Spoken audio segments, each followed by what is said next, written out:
251 first 2:39 PM Rahul company. आकाश के सामने गहरे नीले रंग की अपारदर्शी स्क्रीन दिखाई दी।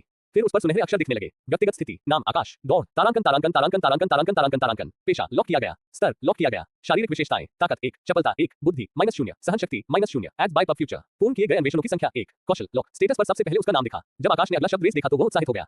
दशकों यहाँ बिताने के बाद भी उसे उसके बारे में कुछ भी पता नहीं था, लेकिन अगले ही पल उसकी उत्सुकता गायब हो गई। उसे अपने रेस सेक्शन के सामने सिर्फ स्पष्ट शब्द ही दिखाई दे रहे थे। अरे सिस्टम, मैं अपनी जाति क्यों नहीं बढ़िया देख सकता? थोड़ी सी झल्लाहट के साथ उसने सिस्टम से पूछा। मेजबान, आपके पास पर्याप्त अधिकार नहीं है। सिस्टम ने यांत्रिक आवाज में जवाब दिया। आकाश को भी आखिरकार पता चल गया कि सिस्टम की आवाज में उसे कोई भावना क्यों नहीं सुनाई दे रही थी। ये सिस्टम यंत्र नामक एक जाति का था। आकाश की उम्मीदों पर पानी फिर गया, क्योंकि यंत्र एक प्राकृतिक रूप से पैदा होने वाली जाति है, कृत्रिम रूप से नहीं बनाई गई। यंत्र एक ऐसी जाति है जो भावनाओं को महसूस करने या दिखाने में असमर्थ है। इसलिए अब उसे केवल अपनी उत्पत्ति के बारे में ही पता था। इसके अलावा उसने सिस्टम से सवाल किया कि उसे मल्टीवर्स के बारे में इतना कैसे पता है, जबकि यंत्र शीर्ष 100 जातियों में से भी नहीं है। लेकिन उसे सिस्टम से कोई जवाब नहीं मिला। सिस्टम द्वारा ये जवाब दिए जाने के बाद कि उसके पास पर्याप्त अधिकार नहीं है, आकाश चुप हो गया। अंत में उसने स्थिति पर ध्यान केंद्रित करने का फैसला किया। स्क्रीन पर अब 2 और खंड हैं, पेशा और स्तर। हालांकि दोनों खंडों में स्थिति लॉक थी। आकाश को इसकी ज्यादा परवाह नहीं थी, क्योंकि उसे पता था कि स्क्रीन लॉक क्यों दिख रही थी। स्क्रीन पर और भी सुनहरे फॉन्ट दिखाई दिए। नए उभरे हुए सेक्शन में शारीरिक विशेषताएं दिखाई गई, जिनमें 4 विशेषताएं थी, ताकत, चपलता, बुद्धिमत्ता और सहनशक्ति। आकाश को ताकत और चपलता का तो पता था, लेकिन वह ये नहीं समझ पाया कि बुद्धिमत्ता और सहनशक्ति क्या दर्शाती है। अरे सिस्टम, मैं विशेषता अनुभाग को नहीं समझ पा रहा हूं। आकाश ने सिस्टम से स्पष्टीकरण मांगा। Ads by pub future, host, आपकी ताकत और चपलता 1 पर है। ये बताता है कि आप दूसरों की तुलना में बहुत कमजोर हैं। सहनशक्ति और बुद्धिमत्ता में -0 ये दर्शाता है कि आपको अब उनमें सुधार की आवश्यकता नहीं है। आपके पास असीम सहनशक्ति और बुद्धिमत्ता है। सिस्टम ने जवाब दिया। असीमित सहनशक्ति और बुद्धिमत्ता। जवाब सुनकर आकाश ने कहा। वह अनंत सहनशक्ति का अर्थ समझता था, क्योंकि वह दशकों से अलग-अलग जातियों के बारे में सीख रहा था और वह अभी भी थका नहीं है। लेकिन वह ये नहीं समझ पाया कि अनंत बुद्धि का क्या मतलब है। इसका मतलब सिर्फ यह नहीं हो सकता कि आकाश सबसे बुद्धिमान है। अरे सिस्टम, अनंत बुद्धिमत्ता का क्या अर्थ है? होस्ट, इसका मतलब है कि आप कोई भी ज्ञान सीख सकते हैं, चाहे वह कितना भी जटिल या सीमित क्यों न हो। आकाश सिस्टम के जवाब से उलझन में पड़ गया। एक साधारण प्राणी भी कुछ भी सीख सकता है, अगर वह उस पर काम करे। यह अलग बात है कि वह भविष्य में उसे याद रख पाएगा या नहीं। इसलिए उसने सिस्टम से इस बारे में पूछा। होस्ट, आपने गलत समझा। मल्टीवर्स में ज्ञान के कुछ अंश सभी के लिए वर्जित हैं, और मल्टीवर्स उन लोगों को दंडित करता है जो इसे पढ़ने या इसके बारे में जानने की कोशिश करते हैं। लेकिन जिनके पास असीमित बुद्धि है, उन्हें वह रोकती या दंडित नहीं करती। यदि आपके पास असीमित बुद्धि नहीं होती, तो आप कभी भी देव के बारे में जानने में सक्षम नहीं होते। आप भी अधिकांश प्राणियों की तरह होंगे, जो केवल ये जानते हैं कि देव मौजूद हैं, लेकिन उनके बारे में कुछ नहीं जानते। इस जानकारी ने उसे चकित कर दिया। वह इस अंतहीन मल्टीवर्स में सबसे कमजोर प्राणियों में से एक था, लेकिन वह कुछ ज्ञान सीखने वाले कुछ प्राणियों में से एक था। उसके अतीत से जुड़े रहस्य और भी रहस्यमय हो गए। आकाश ने फिर अपना ध्यान स्टेटस स्क्रीन पर वापस लगाया। स्क्रीन पूरी तरह से भर गई थी। भौतिक विशेषताओं के बाद केवल 2 खंड दिखाई दिए, पूर्ण किए गए क्वेस्ट की संख्या और कौशल। आकाश को दोनों सेक्शन का मतलब पता था, इसलिए उसने सिस्टम से इसके बारे में नहीं पूछा। चूंकि स्टेटस पर देखने के लिए कुछ भी नया नहीं था, इसलिए उसने सोचा कि स्क्रीन गायब हो गई है। उसके ऑर्डर के बाद सुनहरे फॉन्ट वाली गहरे नीले रंग की स्क्रीन गायब हो गई। सिस्टम, मैं दूसरे अभियान के लिए तैयार हूं। उसने दूसरे अभियान के लिए सिस्टम से पूछा। उसके पास पर्याप्त सहनशक्ति है, इसलिए वह कभी भी शारीरिक या मानसिक रूप से थकेगा नहीं। Ads by pub future, host, कृपया खोज के लिए स्क्रीन देखें। मिशन, भाषाओं का ज्ञान। विवरण, आपको इस मल्टीवर्स में रहने वाली अनगिनत जातियों की भाषा का ज्ञान होना चाहिए। आपका लक्ष्य अपने स्टोर को पहला स्टोर बनाना है, ताकि भविष्य में आपके पास हर प्रजाति के ग्राहक हो। आपको उन्हें परिचित महसूस कराने की जरूरत है, इसलिए आपको उनकी भाषा का ज्ञान होना चाहिए। आवश्यकता, प्रत्येक जाति द्वारा बोली जाने वाली भाषा के बारे में जाने। पुरस्कार, कौशल अनुभाग और शीर्षक अनलॉक करें। अरे सिस्टम, मुझे दूसरी जातियों की भाषा सीखने की क्या जरूरत है? आकाश ने उलझन में पूछा। उसे इस खोज का कोई मतलब नहीं समझ में आया, क्योंकि सिस्टम उसे निश्चित रूप से एक ऐसा हुनर दे सकता है जिससे वह हर भाषा को समझ और बोल सकता है। होस्ट, ऐसा करके ही आप भाषा सीख सकते हैं। भाषा हमेशा संचार के बारे में नहीं होती, यह उससे कहीं ज्यादा है। कुछ भाषाएं इतनी श्रेष्ठ और दिव्य होती हैं कि उनका उपयोग करके कौशल बनाना लगभग असंभव है। ठीक है, खोज शुरू करो। आकाश के पास सिस्टम को जवाब देने के लिए कोई शब्द नहीं था, इसलिए उसने मिशन शुरू करने के लिए कहा। सिस्टम ने कोई प्रतिक्रिया नहीं दी, लेकिन पिछली खोज की तरह एक काली स्क्रीन दिखाई दी। फिर उस पर सुनहरे फॉन्ट दिखाई देने लगे। इसमें बताया गया है कि अलग-अलग नस्लों के लोग अलग-अलग तरीकों से बातचीत करते हैं। कुछ लोग मौखिक भाषण के जरिए संवाद करते हैं, कुछ इशारों के जरिए, कुछ दृश्यों के जरिए या कुछ ऑडियो विजुअल के जरिए। भाषा में बातचीत करने के अलग-अलग तरीके हो सकते हैं, लेकिन ज्यादातर का एक ही मुख्य उद्देश्य होता है, संवाद को आसान बनाना। मल्टीवर्स में अनगिनत जातियां हैं। अब तक अस्तित्व में आई हर जाति ने कई भाषाएं बनाई हैं, इसलिए इस मल्टीवर्स में भी अनंत भाषाएं हैं। स्क्रीन पर नए फॉन्ट दिखने लगे। इसका नाम था मानव द्वारा बोली जाने वाली भाषाएं। इसके बाद एक-एक करके स्क्रीन पर मनुष्यों द्वारा बोली जाने वाली भाषाएं दिखने लगी। जब मानवता पृथ्वी ग्रह पर थी, तब वह 7000 से ज्यादा भाषाएं बोलती थी, और जैसे-जैसे उनकी शक्ति बढ़ती गई, उन्होंने और भी भाषाएं बनाई। वर्तमान में मानव जाति के पास अरबों बोलियों के साथ 10 लाख से ज्यादा भाषाएं हैं। समय उड़ गया, दशकों बीत गए, लेकिन आकाश अभी भी उसी स्थिति में बैठा था और स्क्रीन को घूर रहा था। उसने बोली जाने वाली भाषाओं का 10वां हिस्सा भी नहीं सीखा है। मल्टीवर्स में मौजूद भूली हुई भाषा की तो बात ही छोड़िए। आकाश ने जितनी ज्यादा भाषाएं पढ़ी, उनमें उनकी रुचि बढ़ती गई। भाषा किसी प्रजाति का इतिहास भी दिखा सकती है, इसलिए वह विभिन्न जातियों के इतिहास के साथ-साथ उनकी भाषा भी सीख रहा था। उदाहरण के लिए उसने पाया कि कैसे मानवता ने दृश्य भाषा के माध्यम से आग की खोज की। तारांकन तारांकन तारांकन। उत्तर, यदि आपको पुस्तक पसंद आए तो वोट देना और टिप्पणी करना न भूलें। यदि आपके पास कुछ समय हो तो मैं आपकी समीक्षा की सराहना करूंगा। एज बाय पब फ्यूचर को फायदा नाप तक और अधिक अध्याय लाने में हमारी सहायता करें। मेनू दिखाओ। उपन्यास ऑनलाइन पूरा पढ़ें। उपन्यास बिन। उपन्यास पहला स्टोर सिस्टम अध्याय 12 सृष्टि। पहला स्टोर सिस्टम सृजन। एज बाय पब फ्यूचर अध्याय 12। मनुष्यों द्वारा भाषाओं का उपयोग करने के बाद अब बारी थी एल्स द्वारा इस्तेमाल की जाने वाली भाषाओं की। चूंकि एल्स को कृत्रिम रूप से बनाया गया था, इसलिए उनके पास जन्म से ही भाषाओं का एक आदर्श सेट था। जन्म से ही एल्स के पास संवाद का सिर्फ एक ही तरीका था, मौखिक। उनकी एक ही भाषा भी थी, एल्विश, लेकिन चूंकि एल्स के कई प्रकार थे, इसलिए उन्होंने अपने रंग के आधार पर भाषा को अलग किया। जैसे डार्क एल्विश बोलते थे और मून एल्फ मूनलाइट एल्विश बोलते थे आदि। आकाश को अलग-अलग तरह की एल्विश सीखने में सबसे कम समय लगा, क्योंकि उनमें बहुत कम बदलाव हुए थे। जब वह एल्विश सीख रहा था तो उसने जादू का सही इस्तेमाल देखा। उसने एल्विश से जादू के बारे में बहुत कुछ सीखा। अब उसे पता था कि जादू के मामले में एल्स इतने प्रतिभाशाली क्यों थे। समय उड़ गया। 3 शताब्दियों से ज्यादा समय बीत चुका है जब से उसने भाषाएं सीखना शुरू किया था। अब सिर्फ एक ही जाति बची थी। उसकी खुशी का ठिकाना नहीं था। वह रहस्यमय देवों के बारे में उनकी भाषा का इस्तेमाल करके और भी सीखेगा। इस खोज के दौरान आकाश का जादू का ज्ञान परिपूर्ण हो गया है। ये सब ड्रैगन्स की भाषा के कारण संभव हुआ है। ड्रैगन्स मल्टीवर्स में जादू के निर्माता हैं। काली स्क्रीन बदल गई, उस पर बड़े सुनहरे फॉन्ट में देव लिखा हुआ दिखाई देने लगा। उसके नीचे सिर्फ एक अजीब अक्षर दिखाई देने लगा। जब वह अधूरा पत्र देख रहा था तो आकाश को तेज से दर्द हुआ और वह लगभग बेहोश हो गया। उसने तुरंत अपनी आंखें बंद कर ली। उसकी पीठ पर पसीना आ रहा था। आंखें खोलने के बाद पहली बार उसे मौत का डर महसूस हुआ। शब्द को देखते हुए उसे बार-बार मरने और पुनर्जन्म लेने का भ्रम हुआ। होस्ट, कृपया पूरा पत्र देखने की कोशिश न करें। यह मल्टीवर्स का सबसे दिव्य चरित्र है। हो सकता है कि आप दबाव को झेलने में सक्षम न हो। सिस्टम ने भावशून्य स्वर में आकाश को चेतावनी दी। उसने शिकायत करते हुए कहा, आप मुझे पत्र आने से पहले ही चेतावनी दे सकते थे। सिस्टम ने जवाब में कुछ नहीं कहा। सिस्टम से कोई जवाब न मिलने पर आकाश ने शिकायत करना बंद कर दिया। Ads by pub future host, आप अपनी आंखें खोल सकते हैं। स्क्रीन पर अभी केवल अक्षर का पहला अक्षर ही दिखाई दे रहा है। सिस्टम ने आकाश को सूचित किया। कई शताब्दियों तक सिस्टम के साथ रहने के बाद उसे इस पर विश्वास हो गया, इसलिए उसने अपनी आंखें खोली। आंखें खोलने के बाद उसे एक छोटी सी नीचे की ओर मुड़ी हुई रेखा दिखाई दी। जैसे ही उसने उस वक्त को देखा, वह अपनी आंखें उससे हटा नहीं सका। उसे लगा कि वह उसमें समाता जा रहा है। स्क्रीन से अपनी आंखें हटाना चाहने के बावजूद उसे यह आभास था कि अपनी आंखें हटाना उसकी सबसे बड़ी गलती होगी, इसलिए उसने अपनी आशंका पर विश्वास किया और उसे देखना जारी रखा। जैसे ही आकाश ने वक्त को देखा, वह अजीब अक्षर बनाने के लिए आगे बढ़ने लगा, लेकिन उसे इसका एहसास नहीं हुआ। वह भ्रम में खो गया। उसने देखा कि अनगिनत साल पहले कुछ भी नहीं था। उस शून्य में एक आवाज गूंजी। उस आवाज ने एक चिंगारी को जन्म दिया। जैसे जैसे समय बीतता गया, चिंगारी और बड़ी होती गई। जैसे जैसे चिंगारी फैलती गई, उसने 11 प्राणियों को जन्म दिया जिन्हें आकाश नहीं देख सकता था। वह केवल उन प्राणियों की जगह एक बिंदु देख सकता था। वह चिंगारी कोई और नहीं बल्कि मल्टीवर्स थी। जन्म देने के बाद मल्टीवर्स के विस्तार की गति धीमी हो गई। मल्टीवर्स ने जिस पहले प्राणी को जन्म दिया, वह नवजात प्राणियों का नेता बन गया। नेता ने फिर अपने अधीनस्थों को दुनिया और नई प्रजातियां बनाने का आदेश दिया, क्योंकि उनकी मां उन्हें जन्म देने के बाद कमजोर हो गई है। अपने नेता के आदेश के अनुसार अन्य प्राणियों ने मल्टीवर्स को जन्म देने वाली ध्वनि की ऊर्जा का उपयोग करके नई दुनियाएं बनाना शुरू कर दिया। जैसे जैसे ये व्यक्ति नई दुनियाएं बनाते गए, इन नई बनाई गई दुनियाओं ने अपनी कुछ ऊर्जा मल्टीवर्स को भेजी। इसने मल्टीवर्स को बढ़ावा दिया। मल्टीवर्स ने अपनी गति को पुनः प्राप्त कर लिया जिस पर वह विस्तार कर रहा था। इसी तरह मल्टीवर्स का निर्माण हुआ। इसने एक संपूर्ण चक्र बनाया, क्योंकि नवनिर्मित दुनिया, आकाशगंगा या ब्रह्मांड ने नई प्रजातियों को जन्म दिया। नेताओं ने संपूर्ण चक्र के निर्माण के बाद सभी 10 प्राणियों को वापस बुलाया। यह अभी भी उसी दर से बढ़ रहा है, भले ही अनगिनत साल बीत गए हो। इस मल्टीवर्स में अनगिनत जातियां हैं, लेकिन हर सांस के साथ नई जातियां जन्म लेती हैं या गायब हो जाती हैं। उसके बाद भ्रम समाप्त हो गया। पूरा पत्र स्क्रीन पर आ गया। भ्रम समाप्त होने के बाद आकाश ने अपने धड़कते दिल को शांत करने के लिए गहरी सांस ली, लेकिन धड़कन बंद नहीं हुई। उसने जो देखा वह इतना भव्य था कि उसे समझ पाना मुश्किल था। उसने 11 प्राणियों की जगह सिर्फ एक बिंदु देखा, लेकिन फिर भी उसने उस बिंदु का दबाव महसूस किया। वह भ्रम से सिर्फ एक चीज भूल गया, और वह थी ध्वनि। एज बाय फ्यूचर डिंग खोज भाषाओं का ज्ञान सफलतापूर्वक पूर्ण हुई। मिशन पुरस्कार कौशल और शीर्षक अनलॉक सफलतापूर्वक पुरस्कृत। आकाश ने सिस्टम नोटिफिकेशन को नजरअंदाज कर दिया, क्योंकि उसका दिमाग अभी भी भ्रम पर ही केंद्रित था। अरे सिस्टम, वे 11 प्राणी कौन थे और मैं ये क्यों भूल गया कि वह ध्वनि क्या थी? उसने सिस्टम से पूछा, क्योंकि केवल वही उसे उत्तर दे सकता था। होस्ट, वे 11 प्राणी पहले देव है। समूह का नेता मल्टीवर्स का शासक है, सबसे शक्तिशाली है और एकमात्र ऐसा प्राणी है जिसे मल्टीवर्स के साथ सीधे संपर्क करने की अनुमति है। यजमान देवता भी ध्वनि को याद नहीं रख सकते या पहचान नहीं सकते। केवल पहले 11 प्राणी ही ध्वनि को याद रखते हैं। सिस्टम ने दोनों सवालों के जवाब दिए। आकाश को यह सुनकर आश्चर्य हुआ कि कोई मल्टीवर्स से संपर्क कर सकता है। अरे सिस्टम, ऐसा क्यों है कि केवल लीडर ही मल्टीवर्स से संपर्क कर सकता है? बाकी सभी 10 भी उसके बच्चे हैं और लीडर ने तो कुछ भी नहीं किया। उसने उत्सुकता से सिस्टम से पूछा। मेजबान, कुछ चीजें हर चीज से परे होती हैं। सिस्टम ने बिना किसी भावना के जवाब दिया। आकाश को सिस्टम का मतलब समझ में आ गया, इसलिए वह चुप हो गया। उसके बाद एक अजीब सी खामोशी छा गई। होस्ट, क्या आप अपना शीर्षक और कौशल देखना चाहेंगे? चुप्पी तब टूटी जब सिस्टम ने उन्हें खोज के सफल समापन के इनाम के बारे में पुनः बताया। तारांकन तारांकन तारांकन। उत्तर, अगर आपको किताब पसंद आई हो तो वोट देना और टिप्पणी करना न भूलें। अगर आपके पास थोड़ा समय हो तो मैं आपकी समीक्षा की सराहना करूंगा। एज बाय फ्यूचर को फायदा नाम तक और अधिक अध्याय लाने में हमारी सहायता करें। संपर्क टॉस साइट में दान करें। अध्याय 13। होस्ट, आप स्टेटस स्क्रीन में अपना शीर्षक देख सकते हैं। सिस्टम ने कमरे में छाई अजीब सी खामोशी को तोड़ते हुए आकाश को सूचित किया। उसे सिस्टम द्वारा दिया गया इनाम भी याद आ गया। फिर उसने सिस्टम के बारे में सोचा। आकाश के सामने गहरे नीले रंग की अपारदर्शी स्क्रीन दिखाई दी। फिर उस पर सुनहरे अक्षर दिखने लगे। व्यक्तिगत स्थिति, नाम आकाश, शीर्षक माइलियोग्लोट विस्तार करने के लिए सोचें। दौड़, तारांकन तारांकन तारांकन तारांकन तारांकन तारांकन तारांकन। पेशा लॉक किया गया। स्तर लॉक किया गया। शारीरिक विशेषताएं, ताकत 1, चपलता 1, बुद्धि -0, सहनशक्ति -0, पूर्ण किए गए अन्वेषणों की संख्या 2। एज बाय फ्यूचर कौशल कोई नहीं। स्टेटस स्क्रीन में केवल 2 बदलाव हुए। पहला, एक नया शीर्षक अनुभाग दिखाई दिया और दूसरा कौशल अनुभाग में लॉक के स्थान पर कोई भी नहीं दिखाई दिया। सिस्टम से इनाम के तौर पर उन्हें माइलियोग्लोट की उपाधि मिली। इसके आगे लिखा था विस्तार से सोचें, तो उन्होंने वही किया। स्टेटस स्क्रीन के ऊपर एक और स्क्रीन दिखाई दी। नई स्क्रीन पर नए सुनहरे फॉन्ट दिखने लगे। शीर्षक माइलियोग्लोट। विवरण, यह उपाधि उन लोगों के लिए आरक्षित है जो सभी जातियों के कम से कम एक चौथाई लोगों द्वारा प्रयुक्त भाषाएं बोल सकते हैं। लाभ, यदि आप उस जाति के साथ उनकी बोली जाने वाली भाषा में बात करेंगे तो वे आपके करीब महसूस करेंगे। शीर्षक के विवरण ने आकाश को निराश कर दिया, क्योंकि उसे शीर्षक में कोई लाभ नहीं दिखाई दिया। इनाम उसके लिए ज्यादा मायने नहीं रखता था, क्योंकि उसे लगा कि सृजन का ज्ञान सीखना पहले से ही काफी उदार था। फिर उसने स्क्रीन के गायब होने के बारे में सोचा और उसके बाद दोनों स्क्रीन गायब हो गई। अरे सिस्टम, इस उपाधि का क्या लाभ है? उसने सिस्टम से पूछा, क्योंकि सिस्टम ने उसे जो कुछ दिया है वह बेकार नहीं जा सकता। होस्ट, ये शीर्षक आपको अन्य जातियों से बचाएगा जब तक कि आप उन्हें क्रोधित करने के लिए कुछ नहीं करते हैं या आपके पास ऐसा कुछ नहीं है जिसके लिए वे मौत से लड़ सकते हैं। सिस्टम ने अपनी मशीनी आवाज में जवाब दिया। आकाश को जवाब से कोई आश्चर्य नहीं हुआ, क्योंकि उसे भी यही उम्मीद थी। अगर मैं बाहर नहीं जा सकता तो इसका क्या मतलब है? उसने बुदबुदाया, क्योंकि जिस क्षण वह बाहर जा सकेगा वह मल्टीवर्स में सबसे मजबूत बन जाएगा। लेकिन उन्होंने इसके उपयोग के बारे में चिंता करना छोड़ दिया, क्योंकि जब वह अपना स्टोर शुरू करेंगे तो कई जातियों के संपर्क में आएंगे। अरे सिस्टम, स्टोर शुरू करने से पहले मुझे कितने कार्य पूरे करने होंगे? फिर उसने सिस्टम से पूछा, क्योंकि यह जानना अच्छा होगा कि उसे कितने कार्य पूरे करने होंगे। मेजबान, केवल 2 और खोजें बाकी हैं। सिस्टम ने जवाब दिया, जिससे वह उत्साहित हो गया। फिर तीसरा क्वेस्ट शुरू करें, उसने सिस्टम को सूचित किया। उसे मिशन करने में मजा आया, क्योंकि उसने नई चीजें सीखी और स्टोर खोलने के करीब पहुंच रहा था। एज बाय फ्यूचर होस्ट, खोज के लिए स्क्रीन देखें। सिस्टम ने उन्हें सूचित किया और उनके सामने सुनहरे अक्षरों वाली नीली स्क्रीन प्रकट हुई। मिशन, खजाने के स्तरों का ज्ञान। विवरण, सबसे प्रमुख स्टोर मालिक बनने के लिए आपको खजाने के प्रकारों और उनके अंतरों के बारे में पूरी जानकारी होनी चाहिए, चाहे वह उपयोग या मूल्य के मामले में हो। एक स्टोर मालिक महान कैसे हो सकता है अगर उसे अपने उत्पादों का मूल्य भी नहीं पता है? आवश्यकताएं, हर प्रकार के खजाने में अंतर के बारे में जानें। पुरस्कार, स्टोर मालिक बनने के लिए अंतिम खोज को अनलॉक करें। इसके बाद जैसे ही आकाश ने मिशन का उद्देश्य पढ़ा, स्क्रीन गायब हो गई। पिछले 2 मिशनों के विपरीत इस बार खोज का इनाम अलग था। उसने मिशन के विवरण में स्टोर मालिक भी देखा। ऐसा नहीं था कि इसका इस्तेमाल पहली बार किया जा रहा था। हालांकि आकाश ने पहले इस पर जोर नहीं दिया था। अरे सिस्टम, आप खोज के विवरण में स्टोर मालिक का उपयोग क्यों करते हैं? मैं न तो स्टोर के उत्पादों की आपूर्ति करता हूं और न ही मेरे पास जमीन है। आप मुझे उन उत्पादों की आपूर्ति करेंगे जिनकी मुझे उस जमीन पर बिक्री करने की जरूरत है जो आप मुझे देंगे। मुझे स्टोर का मालिक कैसे माना जा सकता है? मैं स्टोर मैनेजर या सेल्स पर्सन क्यों नहीं हूं? आकाश ने उत्सुकता से सिस्टम से पूछा। होस्ट, ये सच है कि मैं दुकान या जमीन की बिक्री के लिए सब कुछ मुहैया कराऊंगा और आप सिर्फ विक्रेता की भूमिका निभाएंगे।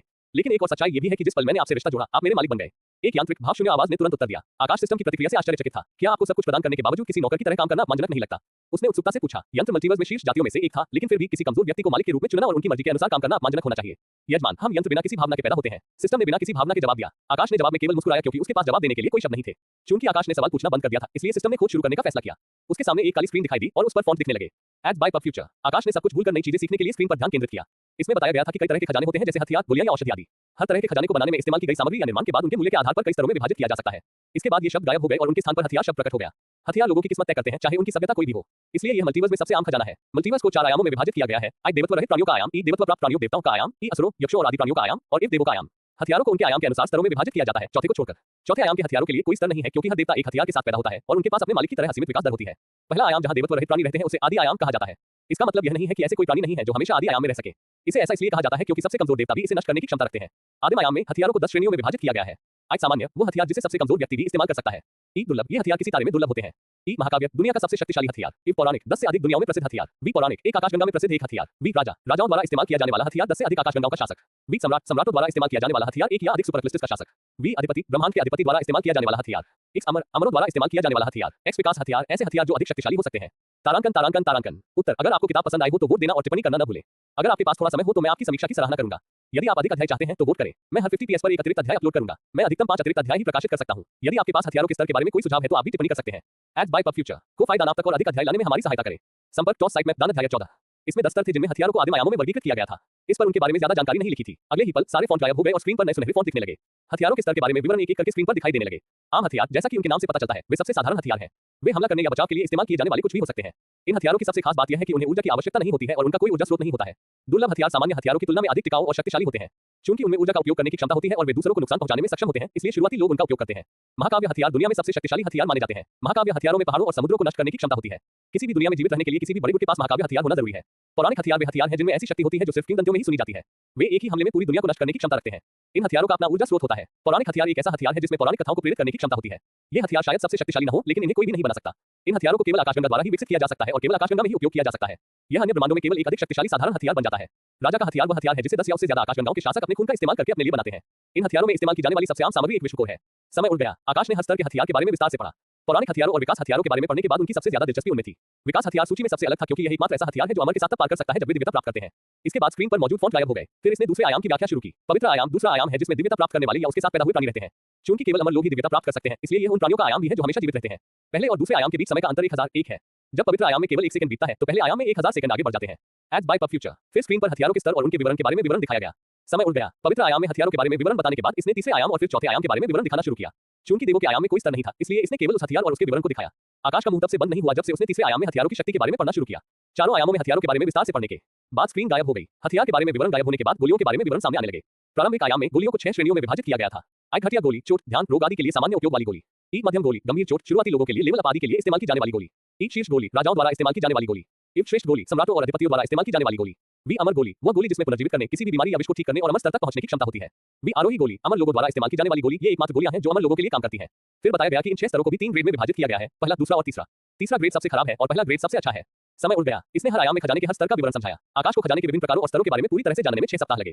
डिंग एड्स बाय पब फ्यूचर। खोज, खजाने का ज्ञान सफलतापूर्वक पूरा हुआ। मिशन पुरस्कार, चौथा क्वेस्ट सफलतापूर्वक सक्रिय हो गया है। होस्ट, मिशन के विवरण के लिए स्क्रीन देखें। सिस्टम ने मिशन पूरा होने के बाद आकाश को सूचित किया। इस बार कुछ असामान्य हुआ क्योंकि सिस्टम ने पिछली बार के विपरीत अपने आप ही मिशन को सक्रिय कर दिया। उसके सामने सुनहरे अक्षरों वाली नीली स्क्रीन दिखाई दी। आकाश ने सीधे खोज नहीं पढ़ी। उसने अभी खजानों के बारे में पढ़ा था, इसलिए उसे ज्ञान को व्यवस्थित करने के लिए कुछ समय चाहिए था। चौथे आयाम में इस्तेमाल होने वाले खजानों का ज्ञान अभी भी उसके दिमाग में था। एक तीर जो देवताओं के लिए एक साधारण हथियार था, एक ही हमले में तीनों आयामों को एक साथ नष्ट कर सकता था और फिर भी उसमें इतनी ऊर्जा होती थी कि वह ऐसा 10 बार और कर सकता था। आकाश ने अपनी धड़कती हुई धड़कन को शांत करने के लिए गहरी सांस ली और विनाश के दृश्य की कल्पना करने की कोशिश की। शांत होने के बाद उसने खोज पर ध्यान केंद्रित किया। मिशन, पावर सिस्टम और स्तरों का ज्ञान। विवरण, भविष्य में हर स्तर के जीव आपके स्टोर पर आएंगे। एक महान स्टोर मालिक के रूप में हर ग्राहक आपके बराबर होगा, लेकिन हर ग्राहक की जरूरतें उसके पावर लेवल के हिसाब से होती हैं। इसलिए आपको ग्राहक की शक्ति के हिसाब से सबसे अच्छा उत्पाद दिखाने की जरूरत है, इससे पहले कि वे इसके लिए पूछें।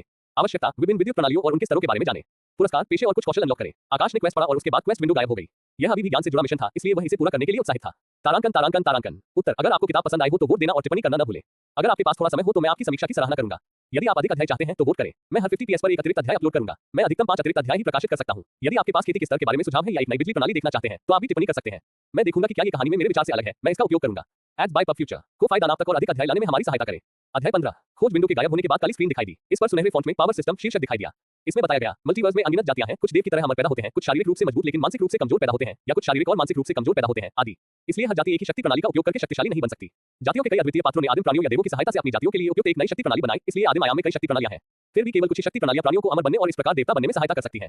ये शक्ति प्रणालियां हैं IQE साधना प्रणाली, साधना में प्राणी ताओ का उपयोग करके अमरता प्राप्त करते हैं। ई प्राण साधना, प्राण का उपयोग साधना के लिए करना। ई टैमर प्रणाली, विभिन्न जातियों की सहायता से मजबूत बनना। इव योद्धा प्रणाली, शरीर या हथियार की साधना। वी आस्था प्रणाली, जीवों की आस्था का उपयोग करके ईश्वरत्व प्राप्त करना। वी आत्मा प्रणाली, यहाँ प्राणी अपनी आत्मा की साधना करते हैं।